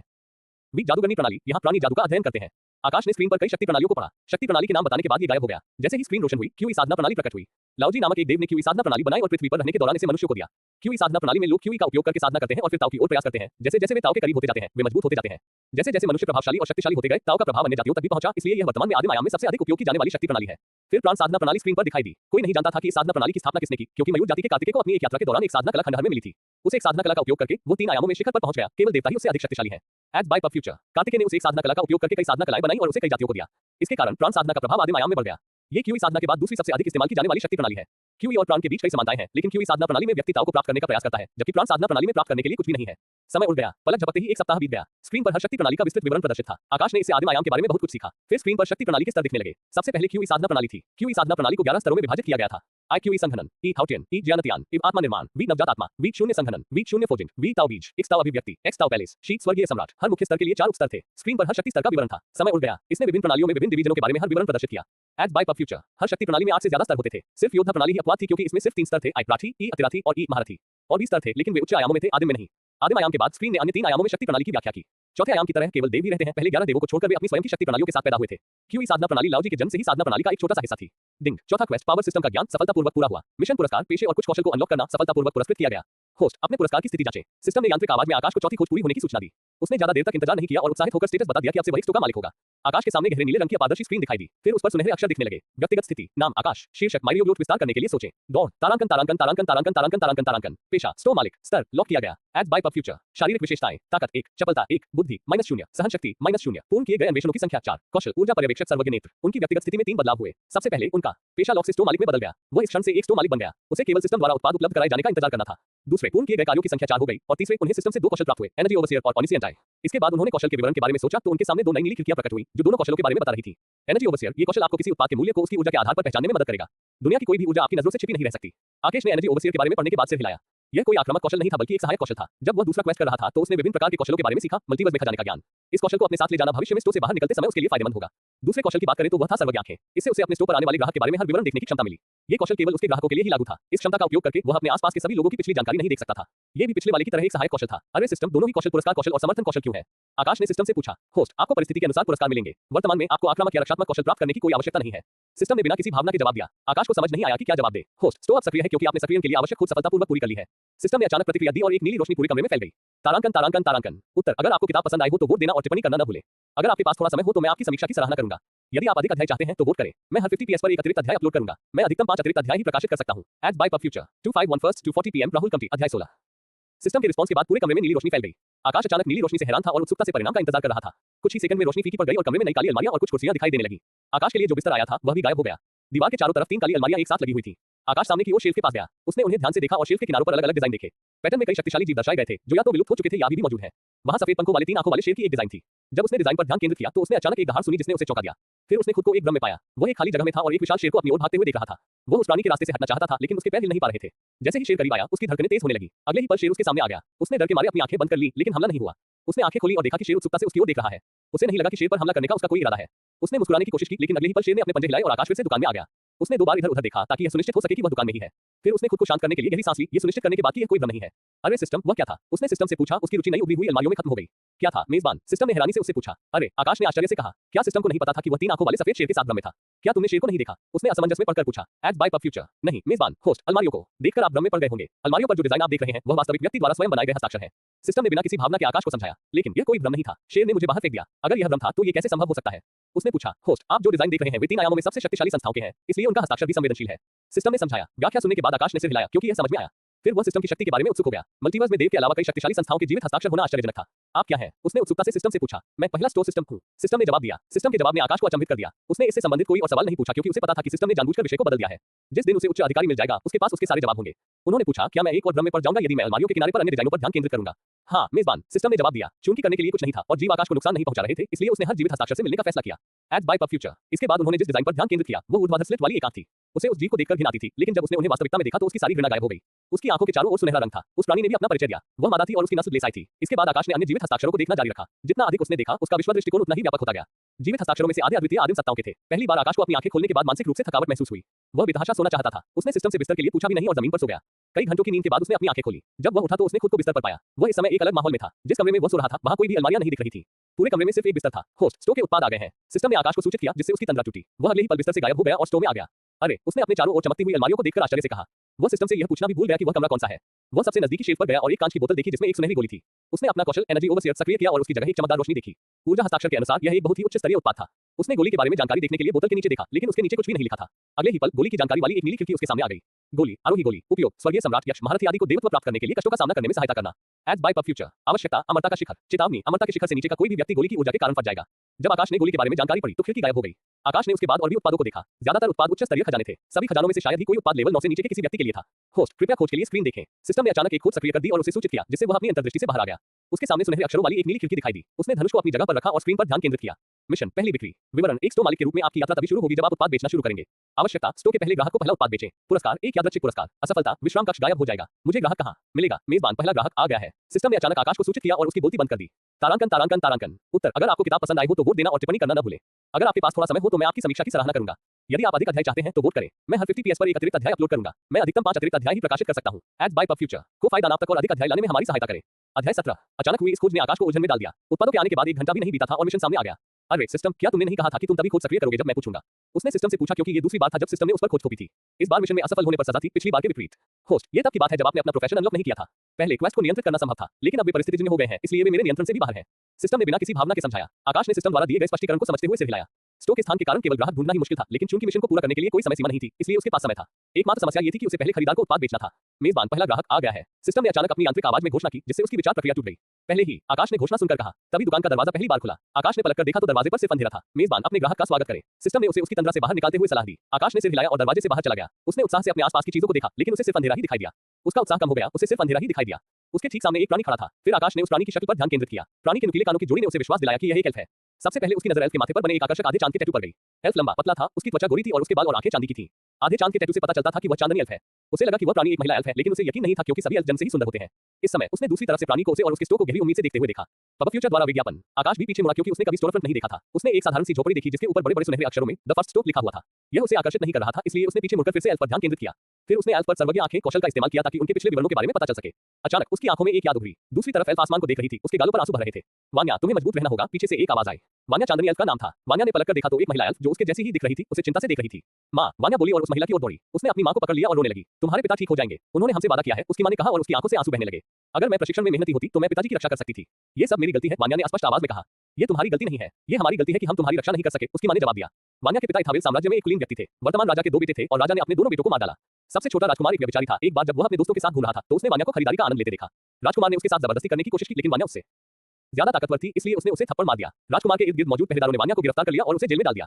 जब उसके पिता को इस बारे में पता चला तो उसने अपनी बेटी को गिरफ्तार करने वाले पहरेदारों को सार्वजनिक रूप से मार डाला और राजकुमार को अपमानित किया। वान्या का परिवार एक दिन के अंतराल में एक अमीर परिवार से अपराधी बन गया। वे खुद को बचाने के लिए राजकुमार सैनिकों से भाग रहे थे। दुर्भाग्य से उन्हें पता चल गया और उनके पिता अपने परिवार की रक्षा करने की कोशिश में गंभीर रूप से घायल हो गए। वह वर्तमान में अपनी मृत्यु शैया पर थे और उनके पास इलाज के लिए पैसे नहीं थे। तारांकन तारांकन तारांकन। आकाश ने वान्या की कहानी समझकर अपनी याददाश्त को छोटा कर दिया। वह वान्या की ओर बढ़ा और अपने हाथ आगे बढ़ाए। फिर उसने घोषणा की, द फर्स्ट स्टॉप में आपका स्वागत है, जहां आप अपने सपने खरीद सकते हैं। वान्या ने भी हाथ बढ़ाकर आकाश से हाथ मिलाया। नमस्ते, मैं वान्या हूं, उसने कर्कश स्वर में अपना परिचय दिया। आकाश ने मुस्कुराते हुए जवाब दिया, नमस्ते, मैं आकाश हूं, स्टोर का मालिक। मेरे पीछे आओ, उसने वान्या से कहा, पलटा और दुकान के अंदर वापस चला गया। वान्या उसके पीछे चली गई क्योंकि दुकान ही उसके पिता को बचाने की आखिरी उम्मीद थी। दुकान में घुसने के बाद आकाश एक कुर्सी पर बैठ गया और वान्या को दूसरी कुर्सी पर बैठने का इशारा किया। उसने सिर हिलाया और बैठ गई। तो तुम क्या चाहते हो? आकाश ने पूछा। सिस्टम ने उसे सिखाया है कि ग्राहक के मांगने से पहले ही उसे उत्पाद दिखा देना चाहिए, लेकिन आकाश ने ऐसा नहीं करने का फैसला किया। वह चाहता था कि वान्या अपनी इच्छा के अनुसार उत्पाद चुने, न कि इसके विपरीत। मैं चाहती हूं कि मेरे पिता ठीक हो जाएं, वान्या ने सीधे जवाब दिया। आकाश ने जवाब दिया, कोई भी चिकित्सक आपके पिता को ठीक कर सकता है, लेकिन मेरे पास पैसे नहीं है। अगर मैं किसी तरह पैसे जुटा भी लूं तो भी राजा के कारण कोई मेरे पिता का इलाज नहीं करवाएगा, वान्या ने जवाब दिया और उसकी आंखों से आंसू बहने लगे। लेकिन आपको यहाँ भी भुगतान करना होगा, आकाश ने तर्क दिया। मुझे पता है, मुझे इसकी कीमत अपने शरीर से चुकानी पड़ेगी, वान्या ने अपनी मुट्ठी भींचते हुए भारी स्वर में उत्तर दिया। इस जवाब से आकाश अचंभित रह गया। उसने उससे बात करने से बचने के लिए खुद ही उसे उपयुक्त उत्पाद दिखाने का फैसला किया। वह अपने घर के उत्तर पूर्व की ओर वाली शेल्फ पर गया। तीसरी शेल्फ से उसने 2 चीजें निकाली और वापस कुर्सी पर आ गया। ये 2 उत्पाद आपके लिए उपयुक्त हैं, उन्होंने उसे कहा। फिर उसने उसे दोनों उत्पादों का विवरण समझाया। पहला एक ऐसा मंत्र था जो अमर लोगों को भी ठीक कर सकता था और दूसरा एक चिप के आकार का उपकरण था। चिप में पवित्र नाइट का ज्ञान था। होली नाइट मैच सिस्टम में एक वर्ग था। इस वर्ग में कोई व्यक्ति उपचार के साथ-साथ आक्रामक कौशल का भी उपयोग कर सकता था। उपचार मंत्र की लागत 10 विश्व कोर थी, जबकि चिप की लागत 108 सुपर क्लस्टर कोर थी। दोनों उत्पादों के लिए भुगतान अवधि समान थी, 11 वर्ष। तो तुम्हारा निर्णय क्या है? आकाश ने वान्या से पूछा। तारांकन तारांकन तारांकन। उत्तर, अगर आपको किताब पसंद आई हो तो वोट देना और टिप्पणी करना न भूलें। अगर आपके पास थोड़ा समय हो तो मैं आपकी समीक्षा की सराहना करूंगा। यदि आप अधिक अध्याय चाहते हैं तो वोट करें। मैं हर 50 PS पर एक अतिरिक्त अध्याय अपलोड करूंगा। मैं अधिकतम 5 अतिरिक्त अध्याय ही प्रकाशित कर सकता हूं। पब फ्यूचर द्वारा विज्ञापन को फायदा नाम तक और अधिक अध्याय लाने में हमारी सहायता करें। अध्याय 18। पवित्र शूरवीर के ज्ञान और उपचार कौशल को देखकर वान्या की आंखें चमक उठी। वर्तमान में दोनों खजानों का उसके लिए मूल्य था। एक खजाने ने वान्या को अपने पिता को तुरंत ठीक करने की क्षमता दी और दूसरे ने उसे अपने पिता को ठीक करने के साथ-साथ इसके पीछे के लोगों से बदला लेने की क्षमता दी। अगर 108 सुपर क्लस्टर कोर की अत्यधिक कीमत न होती तो वह तुरंत चिप चुन लेती। वह उच्च स्तरीय प्राणियों के लिए उपचारक के रूप में कार्य करने के बदले में भुगतान मांगकर 11 वर्षों में आराम से 10 विश्व कोर का भुगतान कर सकती है। क्या होगा यदि मैं उत्पादों का बिल नहीं चुका पाया? वान्या ने पूछा। आकाश को भी इसका उत्तर नहीं पता था, इसलिए उसने सिस्टम से इसके बारे में पूछा, आपके द्वारा खरीदे गए उत्पाद वापस ले लिए जाएंगे, फिर समय उस समय पर वापस आ जाएगा जब आपने उत्पाद खरीदा था और आपकी आत्मा स्टोर का समय बर्बाद करने की संपार्श्विक कीमत होगी। उन्होंने वान्या को बताया, ठीक वही शब्द जो सिस्टम ने उसे बताए थे। आप सोच सकते हैं कि अपनी आत्मा देने से सौदा खत्म हो जाएगा, लेकिन नहीं, आपकी आत्मा दुकान की गुलाम बन जाएगी और उसे अनंत काल तक काम करना होगा। ये काम शारीरिक रूप से कष्टकारी नहीं होगा, लेकिन आप फिर भी चाहेंगे कि काश आपने मानसिक यातना के कारण कीमत चुकाई होती। आकाश ने आगे कहा। वान्या काम उठी, यहाँ तक कि अनंत काल तक काम करने के बारे में सोचकर भी। देखिए, सबसे पहले तो हम जो उत्पाद बेचते हैं वह इस स्टोर के लिए अद्वितीय है, और दूसरी बात, हमसे खरीदे गए खजाने का उपयोग करने के बाद आपको लगेगा कि आपने कम भुगतान किया है। एकमात्र स्थिति जब आप लालची हो जाते हैं तो आप कीमत नहीं चुका सकते। उसने उसके चेहरे पर अस्थिर भाव देखकर समझाया। वान्या चुप हो गई और अपने निर्णय के बारे में सोचने लगी। अगर वह अपने पिता को ठीक करना चाहती है तो उसे इनमें से कोई एक उत्पाद खरीदना ही होगा। कुछ देर सोचने के बाद उसने अपना निर्णय लिया। मैं चिप खरीदना चाहती हूँ, उसने आकाश से कहा। हीलिंग स्किल के बजाय चिप खरीदने के पीछे दो कारण थे। सबसे पहले, हीलिंग स्किल उसे केवल दूसरों को ठीक करने की क्षमता देती है, लेकिन अपने परिवार की रक्षा नहीं करती। दूसरे, चिप उसे अपने पिता का इलाज करने के साथ साथ अपने परिवार की रक्षा करने, वापस लड़ने और बदला लेने और खुद को मल्टीवर्स में पहचान दिलाने की शक्ति प्रदान करेगी। अच्छा विकल्प। कुछ महान हासिल करने के लिए आपको जोखिम उठाने की जरूरत होती है। यदि आप इस चिप का अपने फायदे के लिए उपयोग करते हैं तो आप समय सीमा से पहले ही इसकी कीमत चुकाने में सक्षम होंगे। आकाश ने टिप्पणी की। उसने उसमें आत्मविश्वास भरने की भी कोशिश की क्योंकि वह उसके लिए सबसे अच्छा चाहता था। वान्या पहली जीवित प्राणी है जिससे वह आमने सामने मिला है। पब फ्यूचर द्वारा विज्ञापन। वान्या ने जवाब में सिर हिलाया। आपने उत्पाद चुन लिया है तो चलिए अनुबंध पर हस्ताक्षर करते हैं, उन्होंने घोषणा की। अगले ही पल उसके हाथ में एक चांदी सोने की परत चढ़ी हुई जानवर की खाल दिखाई दी। ये जानवर की खाल सिल्वर क्रो नामक जानवर की थी जो एक आदिम प्राणी है। उनकी खालें स्वेच्छा से दी गई थी क्योंकि उन्हें अपनी खाल खोने पर दर्द महसूस नहीं होता और किसी भी तरह की ऊर्जा हस्ताक्षर त्वचा को नुकसान नहीं पहुंचाएगी। ऐसा लग रहा था जैसे यही एकमात्र उद्देश्य था जिसके लिए देवों ने उन्हें बनाया था। इसके बाद अनुबंध पर लाल रंग के फॉन्ट दिखने लगे। अनुबंध की स्याही के रूप में सिल्वर क्रो के खून का इस्तेमाल किया गया था। जब पूरा अनुबंध जानवर की खाल पर छप गया तो आकाश ने अनुबंध वान्या को दे दिया। उसने अनुबंध को हल्के से लिया और पढ़ा। अनुबंध में किसी भी तरह की खामी के लिए कोई शर्त नहीं थी। ये साफ साफ लिखा था कि वान्या ने होली नाइट के ज्ञान वाली चिप 108 सुपर क्लस्टर कोर की कीमत पर खरीदी थी। उसे पूरी कीमत चुकाने की अवधि 11 साल है। ये समय अनुबंध पर हस्ताक्षर करने के ठीक बाद शुरू होता है। चाहे परिस्थिति कुछ भी हो, उसे समय सीमा समाप्त होने से पहले भुगतान पूरा करना होगा। फिर उसके हस्ताक्षर के लिए एक कॉलम था। आकाश ने बताया, बस अनुबंध पर हस्ताक्षर करने के बारे में सोचिए और आपका आंकड़ा अनुबंध पर दिखाई देगा। हस्ताक्षर करने से पहले तुम्हारी आत्मा के एक हिस्से को काट दिए जाने के कारण तुम्हें तीव्र पीड़ा होगी। फिर उसने उसे चेतावनी दी ताकि उसे अचानक पीड़ा का सामना न करना पड़े। वान्या ने सिर हिलाया और दर्द के लिए खुद को तैयार किया। फिर उसने कॉन्ट्रैक्ट पर हस्ताक्षर करने के बारे में सोचा और अगले ही पल उसके मुंह से एक दर्दनाक चीख निकल गई। इसके लिए तैयार होने के बाद भी दर्द अभी भी तीव्र था। कॉन्ट्रैक्ट पर उसकी गहरी लाल आकृति दिखाई दी। हस्ताक्षर करने के बाद कॉन्ट्रैक्ट वापस आकाश के हाथ में आ गया। अगले ही पल अंतरिक्ष में हलचल हुई। एक द्वार दिखाई दिया और उसमें से एक बड़ी सी खड़ी आंख निकली। फिर उसने पहले वान्या को देखा और फिर अनुबंध को। वान्या उस आंख की घूरती निगाह से इतनी डर गई थी कि वह उस ओर देखने की हिम्मत भी नहीं जुटा पाई। वहां खड़े खड़े उसका चेहरा खून से लथपथ हो गया था। इस समय सांस लेना भी उसके लिए बहुत डरावना था। पब फ्यूचर द्वारा विज्ञापन। कुछ सेकंड के बाद अनुबंध भी खत्म हो गया, आंख भी गायब हो गई। वान्या ने आखिरकार सांस लेने की हिम्मत की। उसने अपने डरे हुए दिल को शांत करने के लिए एक गहरी सांस ली। अनुबंध पूरा हो गया है, इसलिए अब से इस चिप के मालिक आप हैं, आकाश ने घोषणा की। वो क्या था? स्टोर मालिक। वान्या ने आकाश की हर बात अनसुनी कर दी। वो ये भी भूल गई कि वो यहाँ क्यों आई थी। अभी उसके मन में बस आंख का डर ही रह गया था। ओह आंख, क्या तुमने देवों के बारे में सुना है? आकाश ने सहजता से पूछा। वान्या ने जवाब में सिर हिलाया। वह आंख एक देव है। वे मल्टीवर्स के आसपास के अनुबंधों का प्रबंधन करते हैं। उसने लापरवाही से कहा। देवा। वान्या ने धीमे स्वर में उत्तर दिया। क्या मैंने अभी एक देव को देखा? वह विस्मय में फुसफुसाई। जब आप चिप का बिल चुका देंगे तो आपकी आत्मा वाला हिस्सा आपको वापस कर दिया जाएगा। अब आप जा सकते हैं, आकाश ने उसकी चीख को अनदेखा करते हुए समझाया। अरे सिस्टम, उसे भेजो, हमने पहले ही डील साइन कर ली है, आकाश ने सिस्टम से अनुरोध किया। तभी एक सफेद रोशनी दिखाई दी और उसने वान्या को अपने आगोश में ले लिया। अचानक आई इस रोशनी ने उसे चौंका दिया। इससे पहले कि वह कुछ पूछ पाती, वो वापस अपनी जगह पर लौट आए। अरे सिस्टम, मैंने अपना काम पूरा कर लिया, आकाश ने फिर उत्साह से सिस्टम से कहा। जब वह यादृच्छिक इनाम का इंतजार कर रहा था तो उसकी आंखों में उत्साह था। तारांकन तारांकन तारांकन। उत्तर। अगर आपको किताब पसंद आई हो तो वोट देना और टिप्पणी करना न भूलें। अगर आपके पास थोड़ा समय हो तो मैं आपकी समीक्षा की सराहना करूंगा। यदि आप अधिक अध्याय चाहते हैं तो वोट करें। मैं हर 50 PS पर एक अतिरिक्त अध्याय अपलोड करूंगा। मैं अधिकतम 5 अतिरिक्त अध्याय प्रकाशित कर सकता हूं। पब फ्यूचर द्वारा विज्ञापन। अध्याय 19। वान्या द्वारा अनुबंध पर हस्ताक्षर करने के बाद आकाश ने सफलतापूर्वक खोज पूरी की। पहले ग्राहक को पहला उत्पाद बेचा। उसका मिशन इनाम यादृच्छिक था, इसलिए वह इसे देखने के लिए इंतजार नहीं कर सका। चूंकि आकाश के पास वान्या की मदद करने के लिए और कुछ नहीं था, इसलिए उसने सिस्टम से उसे उसके ग्रह पर वापस भेजने का अनुरोध किया। सिस्टम द्वारा उसे स्थानांतरित करने के बाद उसने उत्साहपूर्वक सिस्टम को सूचित किया। अरे सिस्टम, मैंने अपना मिशन पूरा कर लिया है। मेरा इनाम कहाँ है? डिंग। अगले ही क्षण उसके दिमाग में एक यांत्रिक घोषणा हुई। खोज प्रथम बिक्री सफलतापूर्वक पूरी हुई। मिशन पुरस्कार यादृच्छिक। मिशन पुरस्कार की गणना। पुरस्कार की गणना। मिशन इनाम एक आदिम अंडा। बोनस इनाम लेवल सेक्शन का अनलॉक और 108 सुपर क्लस्टर कोर के मूल्य के उत्पाद को बेचने पर एक एकल पावर। उसके बाद कई घोषणाएं हुई। आकाश को उसका इनाम मिला और साथ ही एक महंगा उत्पाद बेचने के लिए बोनस भी मिला। अगले ही पल एक नीली रोशनी अचानक आकाश को अपनी चपेट में ले लेती है। वह अपने शरीर में आंतरिक परिवर्तन को स्पष्ट रूप से महसूस कर सकता है। उसकी हड्डियां सख्त हो जाती हैं और उसकी मांसपेशियां सख्त हो जाती हैं। कुछ सेकंड के बाद उसकी नीली त्वचा छूटने लगती है। नई बनी त्वचा का रंग पहले वाली त्वचा से ज्यादा गहरा था। आकाश की त्वचा से उतरते ही ये त्वचा राख में बदल गई। कुछ सेकंड बाद नीली रोशनी गायब हो गई। इसके साथ ही प्रगति भी रुक गई। आकाश अब भी पहले जैसा ही दिख रहा था, लेकिन अब वह शारीरिक रूप से मजबूत हो गया था। पब फ्यूचर द्वारा विज्ञापन। तभी अंतरिक्ष में हलचल हुई। अचानक स्टोर में एक आयामी पोर्टल दिखाई दिया और उसमें से कुछ गिरा। फिर वह तेज गति से आकाश की ओर उड़ा। अचानक हुई इस घटना से वह स्तब्ध रह गया और उसने तुरंत उस वस्तु से दूर जाने की कोशिश की, लेकिन उसकी गति इतनी तेज थी कि वह बच नहीं सका। वस्तु सीधे उसके चेहरे पर लगी और वह अचानक हुए हमले के कारण नीचे गिर गया। इसके बाद पोर्टल बंद हो गया। आकाश ने अपना चेहरा पकड़ लिया और स्टोर की जमीन पर दर्द से कराहने लगा। फिर उसने अपनी नाक की जांच की कि कहीं उसे खून तो नहीं आ रहा। चेहरे पर खून न दिखने पर उसने राहत की सांस ली। फिर वह पलटा और उस चीज को घूरने लगा जो पोर्टल से बाहर आए और उसके चेहरे पर लगी, लेकिन उसका गुस्सा जल्दी तनाव में बदल गया। तुरंत वो उस वस्तु की ओर दौड़ा। यह इनाम का अंडा था जो पोर्टल ने उसकी ओर फेंका था। वह बेचैनी से अंडे की ओर दौड़ा, ये देखने के लिए कि यह ठीक है या नहीं। अंडे पर कोई दरार न देखकर उसने राहत की सांस ली। फिर उसने अंडे का ध्यानपूर्वक अध्ययन किया। अंडा अंडाकार आकार का था जो टेनिस बॉल के आकार का था। आकाश अंडे को अपनी हथेली में पकड़ सकता था। अंडे का खोल सफेद था जिस पर कई नारंगी पैटर्न थे। सटीक रूप से कहें तो इसमें प्राइमोर्डियल्स की भाषा में 11 नारंगी पैटर्न थे। वह मल्टीवर्स की हर भाषा जानता था, इसलिए वह जानता था कि हर पैटर्न एक अलग तत्व को दर्शाता है। यहाँ तक कि दिव्य शब्द भी अंडे की खासियत को परिभाषित नहीं कर सका। अरे सिस्टम, तुमने अंडा देने के बजाय मुझ पर क्यों फेंका? क्या होगा अगर इसे कुछ हो गया? उसने सिस्टम से चिढ़कर पूछा, जबकि वह अंडे को धीरे से सहला रहा था, जैसे कि वह मल्टीवर्स की सबसे खूबसूरत चीज हो। मेजबान, यह एक आदिम प्राणी का अंडा है। यहाँ तक कि देवता भी अंडे पर खरोंच नहीं लगा सकते। इसे तोड़ना या नष्ट करना तो दूर की बात है। सिस्टम ने अपनी यांत्रिक आवाज में बिना किसी भावना के उत्तर दिया। तो क्या हुआ? ये तो फिर भी एक जीवन है, आकाश ने जवाब में उपहास किया। जवाब में सिस्टम चुप रहा। मैं अंडे से कैसे निकलूं? उसने सिस्टम से पूछा। होस्ट, आपको अगले 108 वर्षों तक हर दिन अंडे पर अपना 1 लीटर खून गिराना होगा। क्या उन्होंने सिस्टम की अपमानजनक आवश्यकता के जवाब में कहा, पब फ्यूचर द्वारा विज्ञापन, मेजबान आपका खून अंडे को अपना शरीर बनाने में मदद करेगा। सिस्टम ने आकाश को सूचित किया। उसे समझ नहीं आया कि जवाब में क्या कहे। उसने आह भरी और अपने तीखे नाखूनों से अपने दाहिने हाथ की हथेली पर कट बना लिया। फिर उसने अपनी कटी हुई हथेली को अंडे के ऊपर रखा और उस पर गहरे नीले रंग का खून बहने लगा। अंडे ने उसका खून सोखना शुरू कर दिया। जैसे जैसे समय बीतता गया, 11 नारंगी पैटर्न में से एक और चमकने लगा। मेजबान रुकिए, ज्यादा खून देने से बढ़ते हुए जीवन को नुकसान पहुंचेगा। सिस्टम ने उसे रोकने की सलाह दी और साथ ही ज्यादा खून देने के दुष्परिणामों के बारे में चेतावनी भी दी। उसके मन में एक विचार आया कि वह हर दिन जितना हो सके उतना खून दे ताकि अंडे में पल रहे बच्चे का जन्म जल्दी हो सके, लेकिन चेतावनी सुनने के बाद उसने ऐसा करना बंद कर दिया। जैसे ही उसने अपना खून चढ़ाना बंद किया, उसका घाव अपने आप ठीक हो गया। फिर उसने अंडे को उस शेल्फ पर रख दिया जहां पहले चिप रखी हुई थी। अंडा नीचे रखने के बाद उसने अपनी स्थिति देखने का फैसला किया कि वह पहले से कितना मजबूत हो गया है। फिर उसने सिस्टम स्क्रीन के प्रकट होने के बारे में सोचा। आकाश के सामने गहरे नीले रंग की अपारदर्शी स्क्रीन दिखाई दी। फिर उस पर सुनहरे अक्षर दिखने लगे। व्यक्तिगत स्थिति, नाम आकाश, शीर्षक माइलियोग्लोट विस्तार करने के लिए सोचें। जाति अविडीडीवीडीएचएफवी, पेशा स्टोर मालिक, स्तर स्तरिक, पब फ्यूचर द्वारा विज्ञापन, शारीरिक विशेषताएं, शक्ति 10, चपलता 10, बुद्धि -0, सहन शक्ति -0, पूर्ण किए गए अन्वेषणों की संख्या 5, कौशल ऊर्जा पर्यवेक्षक विस्तार दृष्टि पर्यवेक्षक, पालतू स्थिति, पालतू जानवरों की संख्या 1, वर्तमान स्थिति अप्रकाशित। उसकी स्थिति में स्तर खंड बदल गया। अब वह एक स्तर एक प्राणी था जिसके बारे में उसे कोई जानकारी नहीं थी कि वह किस साधना प्रणाली में था। अरे सिस्टम, मेरे लेवल 1 का क्या मतलब है? आकाश ने पूछा। होस्ट, इसका मतलब है कि आप लेवल 1 के प्राणी बन गए हैं। आकाश सिस्टम की प्रतिक्रिया से हैरान रह गया। वह कोई बेवकूफ नहीं था जो जानता था कि वह लेवल 1 बन गया है। मेरा मतलब था, कौन सी साधना प्रणाली? क्या मैं अन्य साधना प्रणालियों के प्रथम चरण के समतुल्य हूं? होस्ट, आप अन्य साधना प्रणालियों का पालन नहीं करते हैं। मैंने आपके लिए एक विशिष्ट मार्ग बनाया है जिसके माध्यम से आप आगे बढ़ेंगे। अतिरिक्त जानकारी के लिए आपको उच्च अधिकारी की आवश्यकता है। सिस्टम की प्रतिक्रिया ने उसे उत्साहित कर दिया। चूंकि उसे आगे की जानकारी के लिए उच्च अधिकारी की आवश्यकता थी, इसलिए उसने और अधिक उत्तर पाने के लिए प्रतीक्षा करने का निर्णय लिया। अभी वह इस तथ्य से संतुष्ट था कि वह एक अनूठी साधना प्रणाली का पालन कर रहा था। तारांकन तारांकन तारांकन। उत्तर, अगर आपको किताब पसंद आई हो तो वोट देना और टिप्पणी करना न भूलें। अगर आपके पास थोड़ा समय हो तो मैं आपकी समीक्षा की सराहना करूंगा। यदि आप अधिक अध्याय चाहते हैं तो वोट करें। मैं हर 50 PS पर एक अतिरिक्त अध्याय अपलोड करूंगा। मैं अधिकतम 5 अतिरिक्त अध्याय प्रकाशित कर सकता हूं। पब फ्यूचर द्वारा विज्ञापन, अध्याय 20। सिस्टम से अपने लेवल के बारे में कोई जानकारी न मिलने पर आकाश ने पुनः स्टेटस स्क्रीन पर ध्यान केंद्रित करने का निर्णय लिया। उनकी स्थिति में अगला सुधार उनकी शारीरिक विशेषताओं में हुआ। उनकी ताकत और चपलता दोनों में बराबर वृद्धि हुई। दोनों विशेषताओं में 10 दिखा। अरे सिस्टम, मुझे अपनी ताकत का परीक्षण करना है, उसने सिस्टम से पूछा। अगले ही पल आकाश दुकान से गायब हो गया और एक खाली जगह में प्रकट हुआ। अचानक हुई इस हलचल से वह एक पल के लिए स्तब्ध रह गया, लेकिन अगले ही पल वह शांत हो गया। होस्ट, आप अपनी गति की जांच यहां कर सकते हैं। सिस्टम ने उसे सूचित किया। सिर हिलाकर वह भाग गया। उसके पास असीमित सहनशक्ति है, इसलिए वह अनंत काल तक दौड़ सकता है और उसे बिल्कुल भी थकान महसूस नहीं होगी। वह घंटों दौड़ता रहा अपनी पूरी गति से। वह तभी रुका जब उसे लगातार दौड़ते दौड़ते ऊब होने लगी। अरे सिस्टम, मुझे विवरण दिखाओ। उसने रुकने के बाद सिस्टम से अपनी चालू स्थिति के बारे में पूछा। अगले ही क्षण एक नीली स्क्रीन पर उनकी दौड़ का विवरण दिखाई दिया। चलने की अवधि 562 मिनट, दौड़ दूरी 3372 किलोमीटर, अधिकतम गति 110 metre second, ads by pub future, औसत गति 100 मीटर प्रति सेकंड। बुरा नहीं है, आकाश ने अपनी दौड़ के विवरण को देखने के बाद टिप्पणी की। लेवल 1 पर 110 मीटर सेकंड की शीर्ष गति होने के कारण वह प्राइमल आयाम में पड़े गए किसी भी प्रारंभिक शक्ति स्तर से अधिक तेज था। इसके बाद स्क्रीन गायब हो गई और खाली स्थान में कहीं से एक ड्रम प्रकट हो गया। होस्ट, ये ड्रम आपकी ताकत की जांच करेगा। इसे मारने के बाद यह आपको आपके नुकसान का ड्रम दिखाएगा।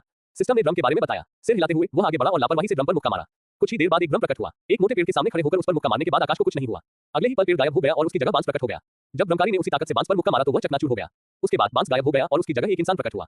मायावी ने इंसान की छाती पर मुक्का मारा। अगले ही पल उसका हाथ उसके शरीर से बाहर आ गया और उसके दिल को कुचल दिया। आकाश केवल ड्रम देख रहा था। उसका अपने शरीर पर कोई नियंत्रण नहीं था। कई सिमुलेशन चलाए गए जिसमें अन्य जातियों की रक्षा के मुकाबले उसकी ताकत दिखाई गई। ड्रम समाप्त होने के बाद उसने अपनी मुक्का शक्ति को थोड़ा बढ़ाया और उसका परीक्षण किया। ये दृश्य तब तक जारी रहा जब तक आकाश ने अपने मुक्का, लात, थप्पड़, कोहनी के बाद आदि की शक्ति की जांच नहीं कर ली। ताकत और गति की जांच करने के बाद वह स्टोर में वापस आ गया। अभ्यास के परिणाम ने उसे अपने भविष्य के पावर के लिए उत्साहित किया।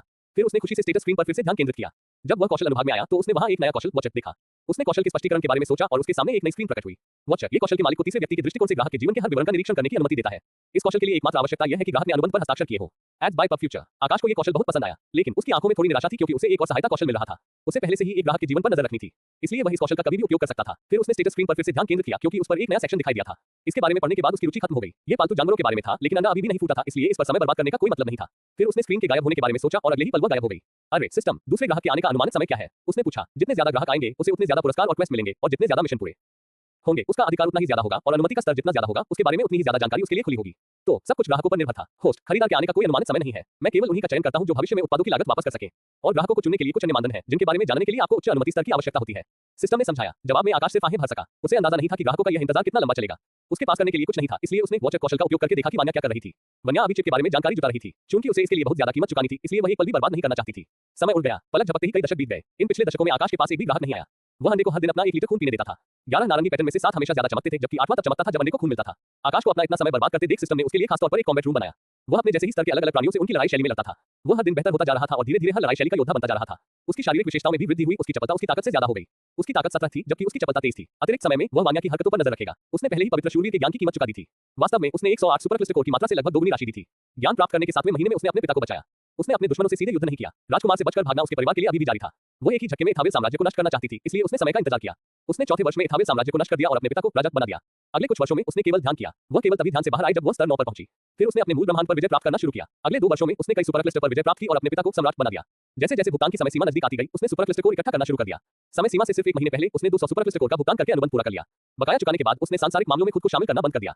वह अमरता प्राप्त करने और फिर दिव्यता प्राप्त करने के लिए पूरे दिन ध्यान करती रही। तारांकन तारांकन तारांकन। उत्तर, अगर आपको किताब पसंद आई हो तो वोट देना और टिप्पणी करना न भूलें। अगर आपके पास थोड़ा समय हो तो मैं आपकी समीक्षा की सराहना करूंगा।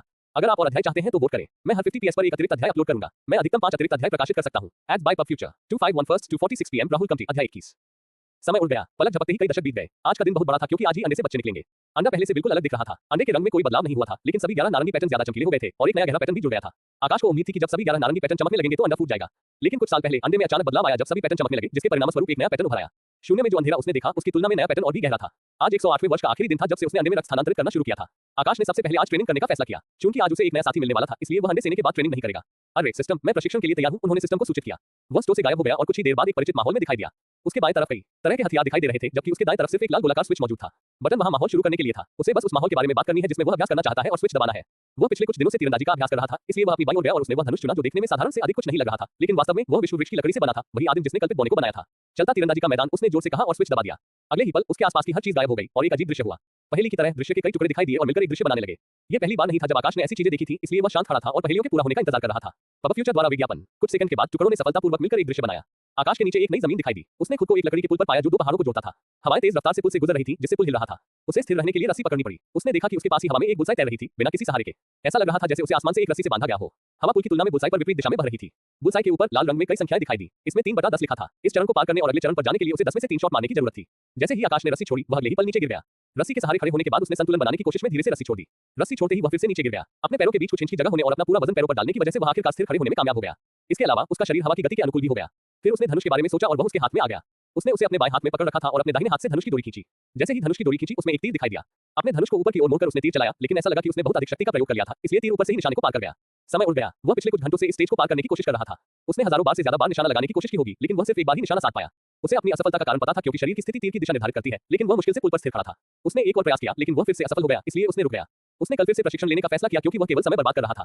उसने प्रशिक्षण से बाहर निकलने के बारे में सोचा और अगले ही पल वह दुकान में पुनः प्रकट हो गया। अरे सिस्टम, आप मुझ जैसे शुरुआती तीरंदाज के लिए इतनी कठिन परीक्षा क्यों तैयार कर रहे हैं?